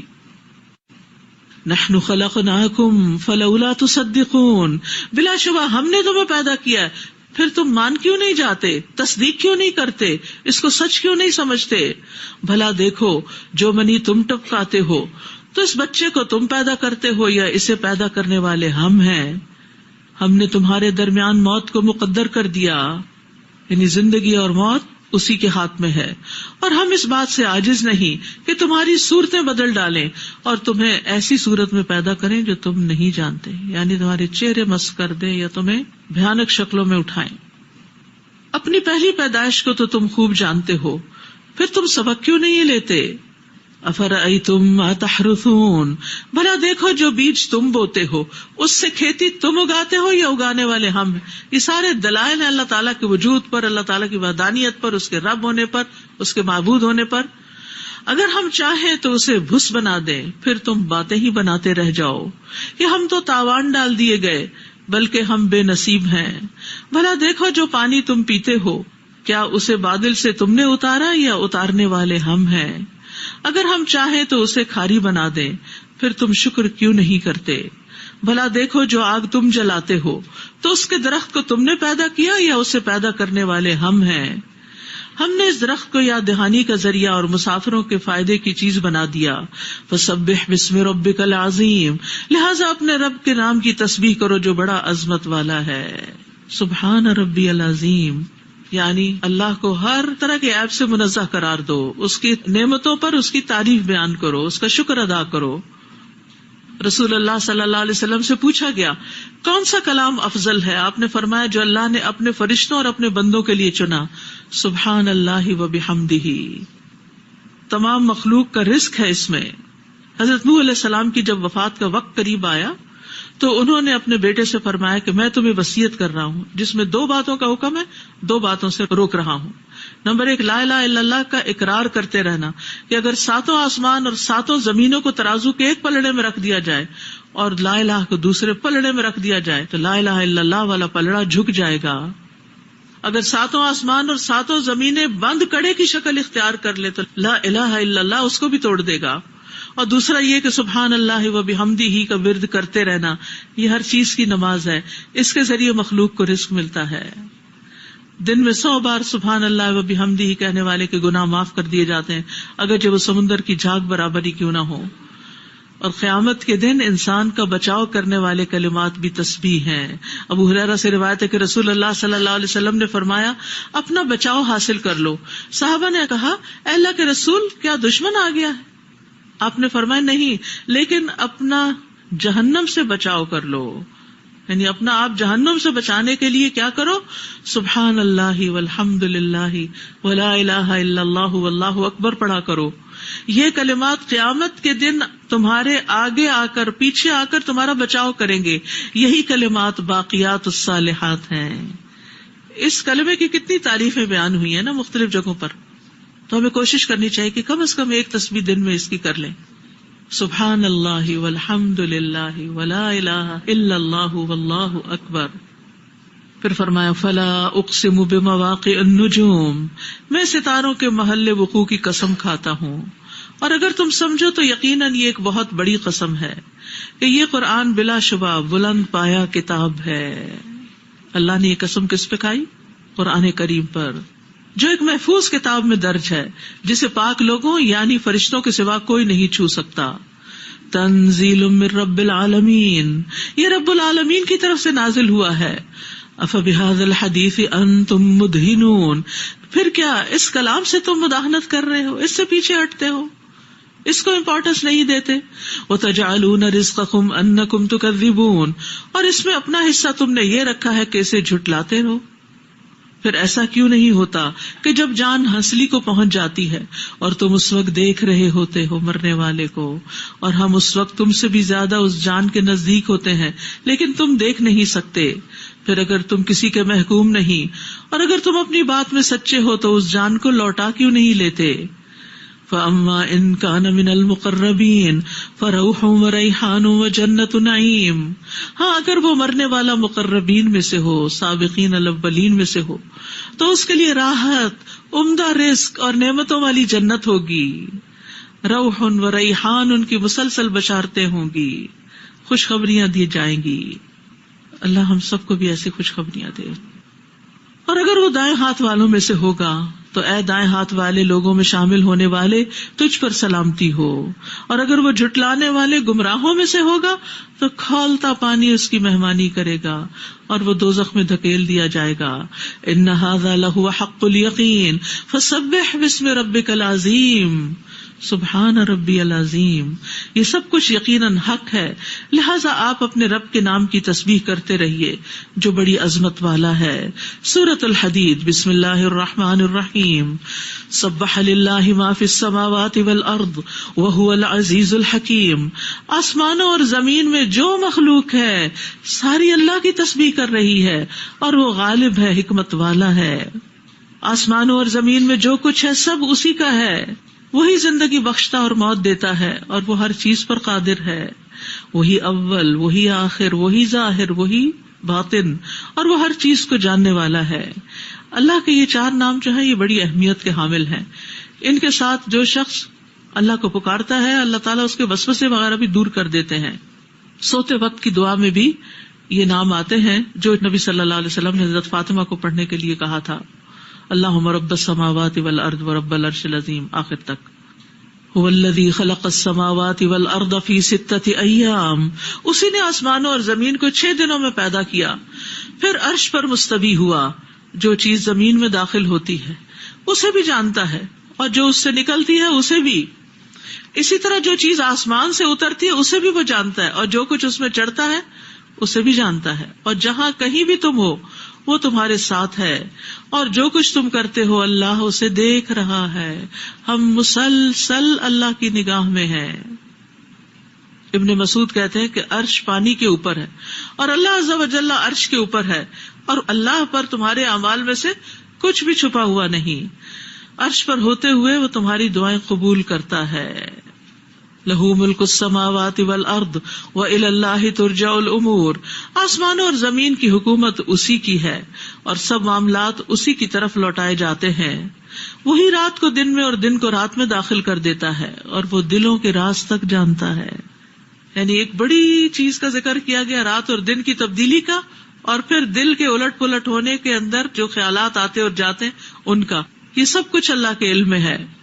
آمنوا باللہ ورسولہ وانفقوا مما جعلکم مستخلفین فیہ، اللہ پر اور اس کے رسول پر ایمان لاؤ اور ان چیزوں میں سے خرچ کرو جن میں اس نے تمہیں جانشین بنایا ہے۔ تو جو لوگ تم میں سے ایمان لائے اور خرچ کیا ان کے لیے بہت بڑا اجر ہے۔ یہاں ایک انوکھے انداز سے خرچ کرنے کے اوپر ابھارا جا رہا ہے کہ اس میں سے خرچ کرو جن چیزوں پر اللہ نے تم کو جانشین بنایا، یعنی جو تمہاری کسٹڈی میں دے دی، جو تمہاری ملکیت میں ہے، جو اس سے پہلے کسی اور کے پاس تھی اب تمہارے پاس آ گئی۔ جانشینی کیا ہوتی ہے؟ وارث ہونا۔ تو آپ دیکھیے اپنے ماں باپ کو سوچئے، اور اکثر خیال بھی آتا نا کہ کیسا گھر تھا ان کا، کیسے زیورات تھے امی کے پاس، کتنے بچے تھے، کیا کیا نعمتیں آتی تھی۔ ہر ایک کو اپنے ماں باپ کے گھر کی نعمتیں اور رونقیں اور وہ سب کچھ یاد آتا ہے، لیکن آج وہ منو مٹی کے نیچے ہیں، کوئی چیز ان کے نام نہیں اور کوئی چیز ان کی نہیں، سوائے اس کے کہ جو وہ کما کے چلے گئے یا اللہ کی راہ میں دے کے چلے گئے۔ آج اللہ نے ان کے بعد ہمیں ان کا جانشین بنا دیا، آج ہم زمین پر ہیں، ہم ان گھروں میں رہ بس رہے ہیں، جو کچھ ہمارے پاس ہے جس کے ہم مالک ہیں، ہم اس کے ساتھ کیا کر رہے ہیں؟ صرف یہی رکھنا چاہتے ہیں یا آگے بھی بھیجنا چاہتے ہیں؟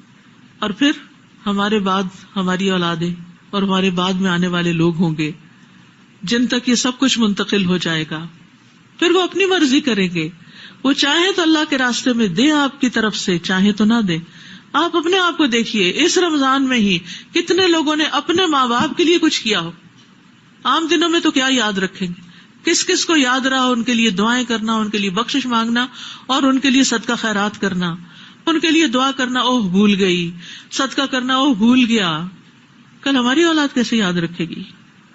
تو تو آج وقت ہے، آج مہلت ہے، بخل نہ کرو، آج اپنے لیے کچھ کر لو. اور وہ تھوڑا تھوڑا کام جو سال بھر انسان کرتا رہے نا، وہ اس سے بہتر ہوتا ہے کہ انسان یکدم کرے اور اس کے بعد چھٹی، ہاتھ جھاڑ دے، بس ختم، سب کچھ کر لیا. رمضان میں زکوٰۃ دے دی، بس سب فارغ ہو گئے. نہیں، ابن آدم کے ہر جوڑ پر روزانہ صدقہ واجب ہوتا ہے.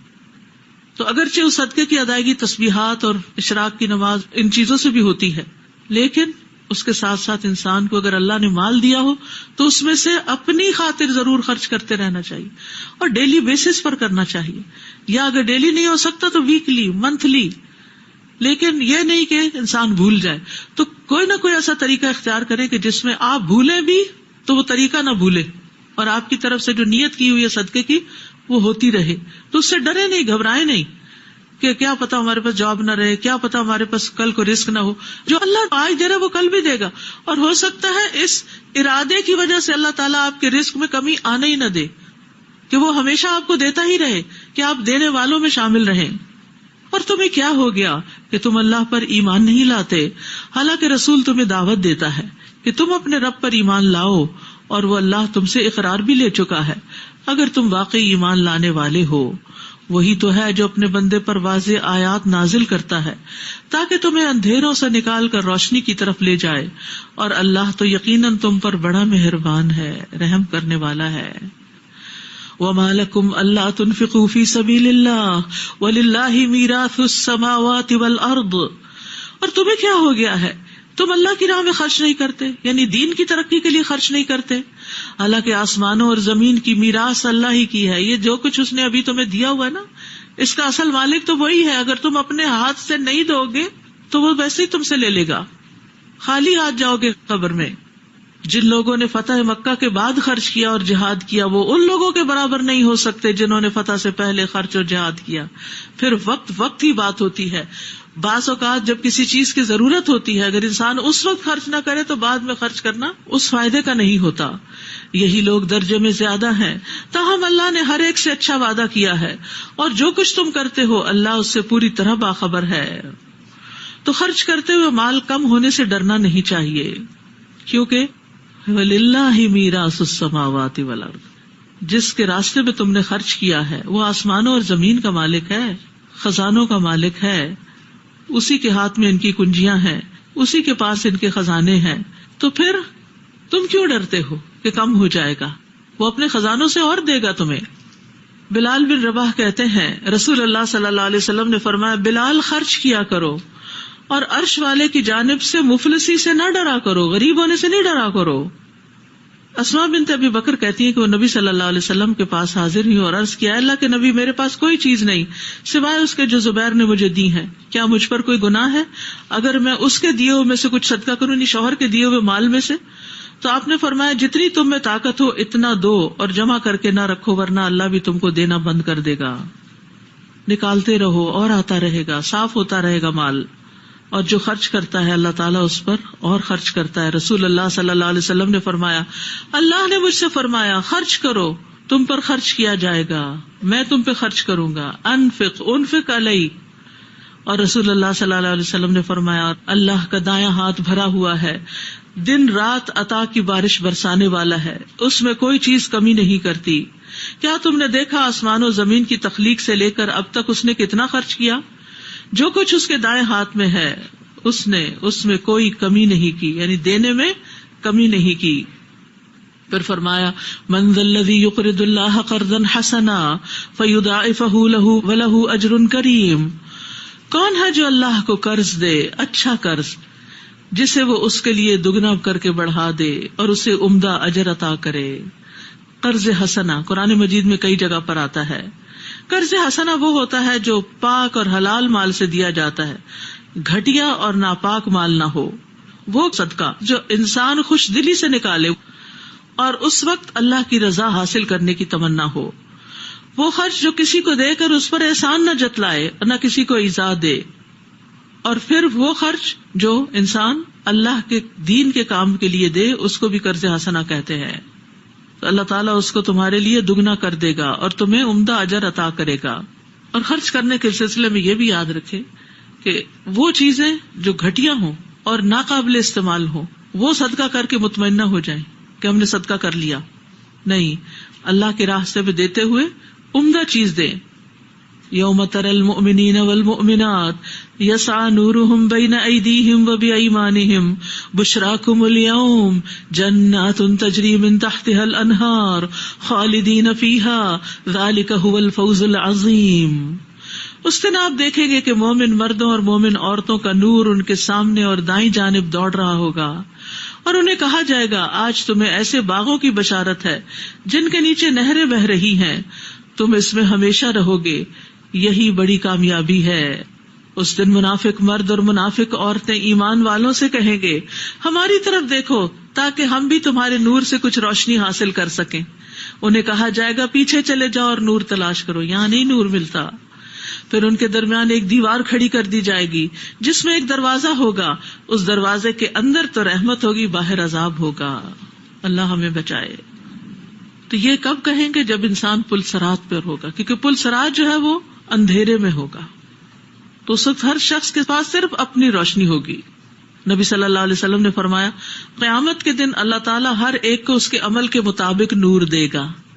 بعض کو نور ایک عظیم پہاڑ کے برابر دیا جائے گا جو ان کے آگے آگے دوڑے گا، کچھ لوگوں کو اس سے ذرا کم نور دیا جائے گا، کچھ لوگوں کو کھجور کے پودے کے برابر جو انہوں نے ہاتھ میں پکڑا ہوگا، اور کسی کو اس سے بھی کم. یہاں تک کہ آخری آدمی جس کو نور دیا جائے گا وہ اس کے پاؤں کے انگوٹھے کے اوپر دیا جائے گا. کبھی وہ جلے گا، کبھی بجھ جائے گا. پھر جب پاؤں روشنی کرے گا تو آگے چلے گا، اور جب نور بجھا دیا جائے گا تو رک جائے گا. اور رب تبارک و تعالیٰ ان کے آگے آگے ہوں گے یہاں تک کہ ان کو آگ کی طرف لے جایا جائے گا. تو اس کا اثر تلوار کی تیزی کی طرح باقی رہے گا. وہ پھسلن والا ہوگا. ان کو کہا جائے گا گزرو، تو وہ اپنے نور کی مقدار کے مطابق گزر جائیں گے. بعض ہوں گے جو آنکھ جھپکنے کی دیر میں گزر جائیں گے، بعض وہ ہوں گے جو بجلی کی طرح گزر جائیں گے، بعض بادلوں کی طرح گزر جائیں گے، کچھ ستاروں کے ایک دوسرے پر حملہ کرنے کی طرح گزر جائیں گے، کچھ لوگ آندھی کی طرح گزر جائیں گے، کچھ لوگ گھوڑوں کے دوڑنے کی طرح گزر جائیں گے، کچھ آدمیوں کے دوڑنے کی طرح گزریں گے. پھر اس کے گزرنے کی باری آئے گی جسے روشنی اس کے پاؤں کی پشت پر دی گئی ہوگی. وہ چہرے، ہاتھوں اور پاؤں کے بل رینگ رینگ کر گزرے گا. کوئی ہاتھ گرے گا، کوئی ہاتھ چمٹ جائے گا، کوئی پاؤں گرے گا، کوئی پاؤں چمٹ جائے گا. اس کے کناروں اور پہلوؤں کو آگ پہنچے گی، لیکن پھر بھی رینگتے رینگتے آخر کار نجات پا جائے گا. جب وہ نجات پا جائے گا اور رک جائے گا تو کہے گا اللہ کا شکر جس نے مجھے وہ دیا جو کسی کو نہیں دیا. جبکہ میں نے جہنم کو دیکھ لیا تو اس نے مجھے اس سے نجات دے دی. یاد رکھیے قیامت کے دن منافق کا نور بجھا دیا جائے گا اور مومن کو نور عطا کیا جائے گا. ینادونہم، منافق مومنوں کو پکار کر کہیں گے کیا ہم دنیا میں تمہارے ساتھ نہ تھے؟ مومن کہیں گے کیوں نہیں، لیکن تم نے خود اپنے آپ کو فتنے میں ڈالا. یعنی دنیا کے پیچھے لگ کر فتنے میں مبتلا ہو گئے اور موقع کا انتظار کرتے رہے اور شک میں پڑے رہے اور جھوٹی آرزویں تمہیں دھوکے میں ڈالے رہیں، یہاں تک کہ اللہ کا حکم آ پہنچا. اس وقت تک بڑا دھوکے باز شیطان اللہ کے بارے میں تمہیں دھوکہ ہی دیتا رہا. تو خسارے کے 4 اسباب یہاں بتا دیے گئے ہیں. نمبر 1 اپنے آپ کو فتنے میں ڈالنا. نمبر 2 آزمائشوں اور مصیبتوں کا انتظار کرنا. نمبر 3 رسول اللہ کی سچائی میں شک کرنا. اور نمبر 4 جس چیز کو انسان کے نفس ملمہ سازی کر کے دکھاتے ہیں، ہوتی چیز وہ نہیں لیکن وہ خوبصورت اتنی لگتی ہے کہ انسان اس سے دھوکہ کھا جاتا ہے. لہٰذا آج نہ تم سے فدیہ قبول کیا جائے گا نہ ان لوگوں سے جنہوں نے کفر کیا. تم سب کا ٹھکانہ دوزخ ہے، وہی تمہاری خبرگیری کرنے والی ہے اور یہ بدترین انجام ہے. جو لوگ ایمان لائے ہیں ان کے لیے کیا ایسا وقت نہیں آیا کہ اللہ کے ذکر سے اور جو حق نازل ہوا ہے اس سے ان کے دل جھک جائیں اور ان لوگوں کی طرح نہ ہو جائیں جنہیں اس سے پہلے کتاب دی گئی تھی. ان کے پاس بھی کتاب تھی، پھر ایک طویل مدت گزر گئی تو ان کے دل سخت ہو گئے اور آج ان میں سے اکثر فاسق ہیں. تو بعض اوقات انسان کی عمر لمبی ہوتی ہے اور پھر آہستہ آہستہ وہ غفلت آتی جاتی ہے اور دل سخت ہو جاتا ہے اور اس طرح انجام اچھا نہیں ہوتا. تو اس لیے علم حاصل کریں. کب تک؟ اچھی مجلسوں سے جڑے رہیں. کب تک؟ موت تک. وَاعْبُدْ رَبَّكَ حَتَّى يَأْتِيَكَ الْيَقِينُ. اعلموا، جان لو، علم حاصل کرو. کیا؟ کہ اللہ تعالیٰ ہی زمین کو اس کے مردہ ہونے کے بعد زندگی بخشتا ہے، بارش برسا کے. ہم نے تمہارے لیے آیات کھول کھول کر بیان کر دی ہیں شاید کہ تم کچھ سمجھ سکو. ان المصدقین والمصدقات بے شک صدقہ کرنے والے مرد اور صدقہ کرنے والی عورتیں، عورتوں کا الگ ذکر ہے، عورتوں کو اپنے لیے الگ صدقہ کرنا چاہیے. یہ نہیں سوچنا چاہیے وہ میرے ہسبینڈ جاتے ہیں مسجد وہیں کچھ ڈال آتے ہیں سارے گھر والوں کی طرف سے. صحابیات جو تھیں وہ اپنے ہاتھوں کی کمائی سے صدقہ کرتی تھی، کیونکہ جو اپنے ہاتھ کی کمائی کا صدقہ ہوتا ہے وہ اور زیادہ بہتر ہوتا ہے. لیکن اگر کمائی نہیں بھی ہو تو آپ کی پوزیشن میں جو کچھ ہے، والدین سے جو کچھ ملا یا ہسبینڈ کی طرف سے جو مل گیا، اس میں سے آپ اپنی مرضی سے پھر صدقہ کر سکتے ہیں. اور جن لوگوں نے اللہ کو قرض حسنہ دیا، صدقہ اور قرض حسنہ دونوں میں فرق ہے. قرض حسنہ وہ جو فی سبیل اللہ کے راستے میں دیا جاتا ہے، جو اللہ کو آپ نے بس دے دیا، اس کی دنیا میں آپ کو واپسی کی توقع نہیں، پھر قیامت کے دن اللہ تعالیٰ آپ کو اس کا اجر دے گا، وہ ان کے لیے دگنا کر دیا جائے گا. یضاعف لہم ولہم اجر کریم، اور ان کے لیے عمدہ اجر ہوگا. اور جو لوگ اللہ پر اور اس کے رسول پر ایمان لائے، وہی اپنے رب کے ہاں صدیق اور شہید ہیں، انہیں اپنے اپنے اعمال کے مطابق اجر بھی ملے گا اور روشنی بھی. اور جنہوں نے کفر کیا اور ہماری آیات کو جھٹلا دیا تو ایسے ہی لوگ اہل دوزخ ہیں. اعلموا، علم حاصل کر لو. کس بات کا؟ جان لو کہ دنیا کی زندگی محض کھیل تماشا ہے. زینت و آرائش، تمہارا آپس میں ایک دوسرے پر فخر کرنا اور مال و اولاد میں ایک دوسرے سے زیادہ حاصل کرنے کی کوشش کرنا. جیسے بارش ہوئی تو اس کی نباتات نے کاشتکاروں کو خوش کر دیا، پھر جوبن پر آتی ہے تو پھر اسے زرد پڑی ہوئی دیکھتا ہے، پھر آخرکار وہ بھوس بن جاتی ہے. جبکہ آخرت میں ایسی غفلت کی زندگی کا بدلہ سخت عذاب ہے. اور ایمان لانے والوں کے لیے اللہ کی بخشش اور اس کی رضا ہے، اور دنیا کی زندگی تو محض دھوکے کا سامان ہے. تو یاد رکھیے دنیا کی زندگی کیا ہے. بچپن ہے تو کھیل کود کا زمانہ ہے، لڑکپن ہے تو لہو لعب ہے، کھیل کود ہے. جوانی ہے تو پھر زیب و زینت کے پیچھے دوڑ پڑتا ہے انسان. اور باہمی تفاخر ادھیڑ عمر میں آتا ہے جب انسان بہت کچھ ایکیومولیٹ کر چکا ہوتا ہے، اور ایک دوسرے سے زیادہ حاصل کرنے کی خواہش تو بڑھاپے تک نہیں جاتی. سعید بن جبیر کہتے ہیں یہ ان لوگوں کے لیے دھوکے کا سامان ہے جو اس دنیا میں آخرت کو حاصل کرنے میں مشغول نہیں ہوتے، اور جو آخرت کو طلب کرنے میں مصروف ہو جاتا ہے تو یہ دنیا اس کے لیے سامان ہے جو اس کو پہنچا دینے والا ہے ایسی دنیا کی طرف جو اس سے بھی بہتر ہو. سابقوا الی مغفرۃ من ربکم وجنہ عرضها كعرض السماء والارض اعدت للذین آمنوا باللہ ورسلہ ذلک فضل اللہ یؤتیہ من یشاء واللہ ذو الفضل العظیم. تم اپنے رب کی مغفرت اور اس جنت کو حاصل کرنے کے لیے ایک دوسرے سے آگے نکل جاؤ، مقابلہ کرو، دوڑو. جس کا عرض آسمان اور زمین کے عرض کے برابر ہے، وہ ان لوگوں کے لیے تیار کی گئی ہے جو اللہ پر اور اس کے رسول پر ایمان لائے. یہ اللہ کا فضل ہے، جسے چاہتا ہے عطا کرتا ہے، اور اللہ بڑے فضل والا ہے. کوئی بھی مصیبت جو زمین میں آتی ہے یا تمہارے نفوس کو پہنچتی ہے، وہ ہمارے پیدا کرنے سے پہلے ہی ایک کتاب میں لکھی ہوئی ہے، اور یہ بات بلا شبہ اللہ کے لیے آسان کام ہے. اب یہ جو پہلے سے لکھی ہوئی ہے تقدیر میں، تو اس پر ایمان لانا ضروری ہے. اور تقدیر پر ایمان انسان کو راحت بخشتا ہے. انسان کو پتا ہے کہ یہ مقدر میں تھا، یہ تو ہونا تھا، اب ہو گیا، تو اب اس پر وچار کرنے کی بجائے بہتر کیا ہے کہ اب کیا کرو، آگے بڑھو، اللہ سے راضی ہو، جو نعمتیں ملی ہیں ان کا شکر ادا کرو اور ان کو اللہ کے راستے میں استعمال کرو. یہ اس لیے ہے کہ جو کچھ تمہیں نہ مل سکے اس پر تم غم نہ کیا کرو، اور جو کچھ تمہیں اللہ دے اس پر اترایا نہ کرو. اور اللہ کسی بھی خود پسند اور فخر کرنے والے کو پسند نہیں کرتا. تو غم کے وقت اللہ کی رضامندی کی ہی بات کرنی چاہیے. الذین یبخلون ویأمرون الناس بالبخل ومن یتول فإن اللہ هو الغنی الحمید. جو خود بھی بخل کرتے ہیں اور لوگوں کو بخل کا حکم دیتے ہیں، نہ خود خرچ کرتے ہیں نہ دوسروں کو کرنے دیتے ہیں. تو خیر والا کون ہے؟ جو خود خرچ کرتا ہے اور دوسروں کو بھی ابھارتا ہے کہ تم بھی اللہ کے راستے میں دو. ولا یحض علی طعام المسکین والے کو زجر کی گئی، جھڑک دیا گیا ہے، جو مسکین کے کھانے کے لیے نہیں ابھارتا اور جو منہ موڑے.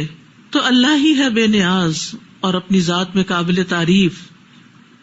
بلا شبہ ہم نے رسولوں کو واضح دلائل دے کر بھیجا اور ان کے ساتھ کتاب اور میزان نازل کی تاکہ لوگ انصاف پر قائم رہیں، اور لوہا بھی نازل کیا جس میں بڑا زور ہے، اور لوگوں کے لیے اور بھی فائدے ہیں. اور اس لیے بھی کہ اللہ کو معلوم ہو جائے کہ اسے دیکھے بغیر کون اس کی اور اس کے رسول کی مدد کرتا ہے، اور اللہ بڑا طاقتور ہے، زبردست ہے، اور ہم نے ابراہیم اور نوح کو رسول بنا کر بھیجا، اور نبوت اور کتاب انہی دونوں کی اولاد میں رکھ دی، پھر ان میں سے کچھ تو راہ راست پر رہے اور اکثر لوگ نافرمان ہی تھے، پھر ان دونوں کے بعد ہم نے لگاتار کئی رسول بھیجے، اور ان کے بعد عیسیٰ ابن مریم کو بھیجا اور اسے انجیل عطا کی، اور جن لوگوں نے عیسیٰ کی پیروی کی ان کے دلوں میں ہم نے نرمی اور رحم ڈال دیا، اور ترک دنیا جو انہوں نے خود ایجاد کر لی تھی ہم نے ان پر فرض نہیں کی تھی، مگر اللہ کی رضا حاصل کرنے کی خاطر انہوں نے ایسا کر تو لیا مگر اسے نبھا نہ سکے جیسا کہ اسے نبھانے کا حق تھا۔ ان میں سے جو لوگ ایمان لائے تھے ہم نے ان کا اجر انہیں دے دیا تھا، مگر ان میں سے زیادہ تر نافرمان ہی تھے۔ یا ایھا الذین آمنوا اتقوا اللہ وآمنوا برسولہ یؤتکم کفلین من رحمتہ ویجعل لکم نورا تمشون بہ ویغفر لکم واللہ غفور رحیم۔ اے ایمان والو، اللہ سے ڈرتے رہو اور اس کے رسول پر ایمان لاؤ، اللہ تمہیں اپنی رحمت سے دگنا اجر عطا کرے گا اور ایسا نور بخشے گا جس کی روشنی میں تم چلو گے، اور تمہیں معاف کر دے گا، اور اللہ بخشنے والا رحم کرنے والا ہے۔ تو یہ ہدایت کی روشنی کی طرف اشارہ ہے۔ ابن عباس کہتے ہیں نور سے مراد قرآن ہے۔ یہ بھی کہا گیا کہ وہ روشنی ہے جس سے تم آخرت میں پل صراط پہ چل سکو گے۔ پھر اسی طرح اسلام بھی روشنی ہے جس کے ساتھ انسان دنیا کے اندھیروں میں رستہ ڈھونڈتا ہے۔ اس کے علاوہ وحی بھی نور ہے، نبی صلی اللہ علیہ وسلم کی تعلیمات نور ہے، نماز نور ہے، اور اللہ سے نور مانگتے رہنا چاہیے۔ اللہم اجعل فی قلبی نورا، آخر تک۔ لئلا یعلم اہل الکتاب الا یقدرون علی شیء من فضل اللہ وان الفضل بید اللہ یؤتیہ من یشاء واللہ ذو الفضل العظیم، تاکہ اہل کتاب یہ نہ سمجھ بیٹھیں کہ مسلمان اللہ کے فضل کا کچھ بھی حصہ حاصل نہیں کر سکتے، حالانکہ فضل تو اللہ کے ہاتھ میں ہے، جسے چاہتا ہے عطا کرتا ہے، اور اللہ بڑے فضل والا ہے۔ وآخر دعوانا ان الحمد للہ رب العالمین۔ سبحانک اللہم وبحمدک، اشہد ان لا الہ الا انت، استغفرک واتوب الیک۔ السلام علیکم ورحمۃ اللہ وبرکاتہ۔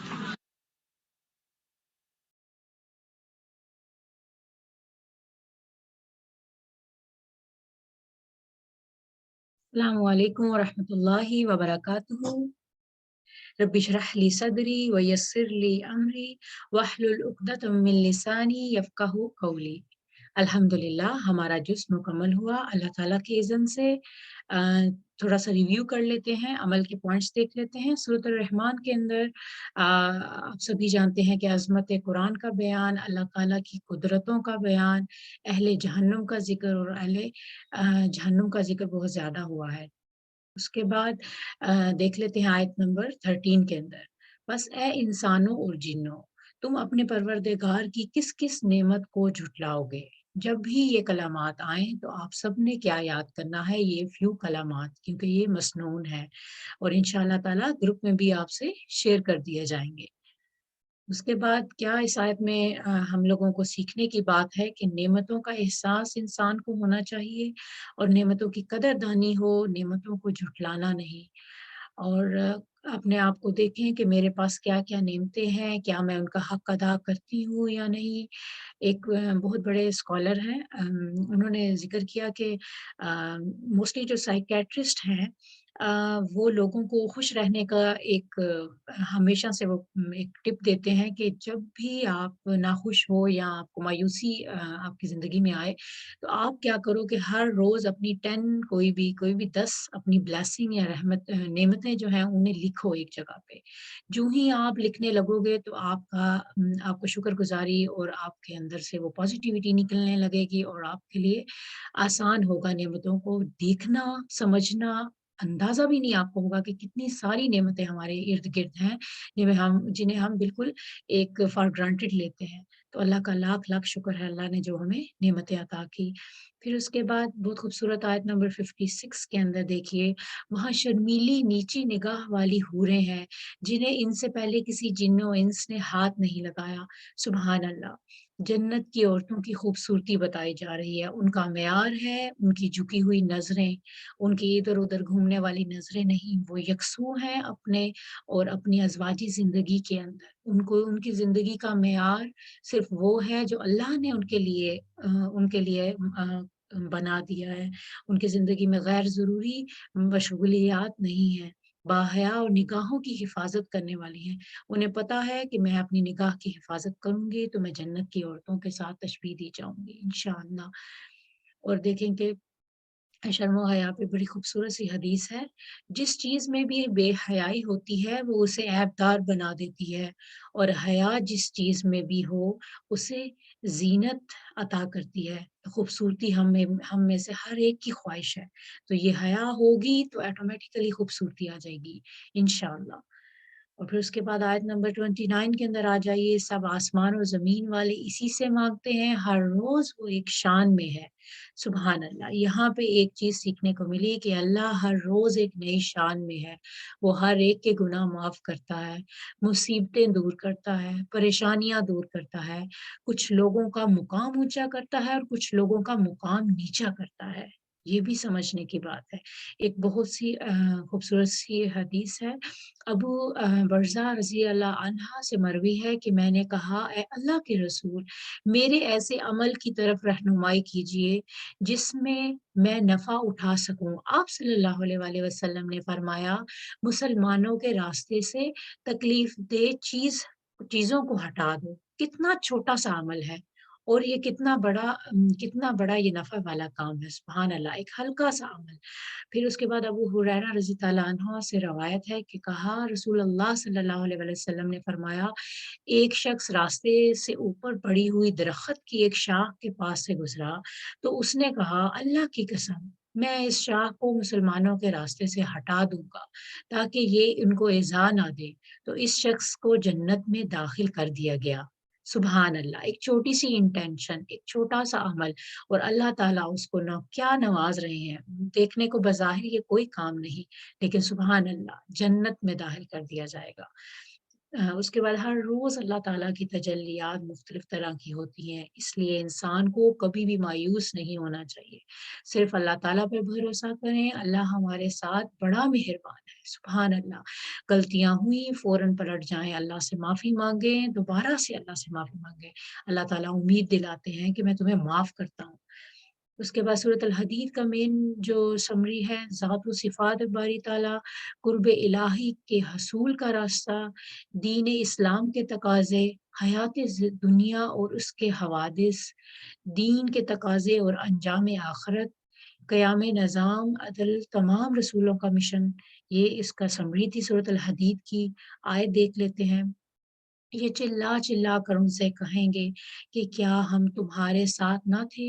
وہ کہیں گے کہ ہاں تھے، تو صحیح، لیکن تم نے اپنے آپ کو فتنے میں پھنسا رکھا تھا اور انتظار میں ہی رہے، شک و شبہات کرتے رہے، اور تمہیں تمہاری فضول تمناؤں نے دھوکے میں ہی رکھا، یہاں تک کہ اللہ کا حکم آ پہنچا اور تمہیں اللہ کے بارے میں دھوکا دینے والے نے دھوکے میں ہی رکھا۔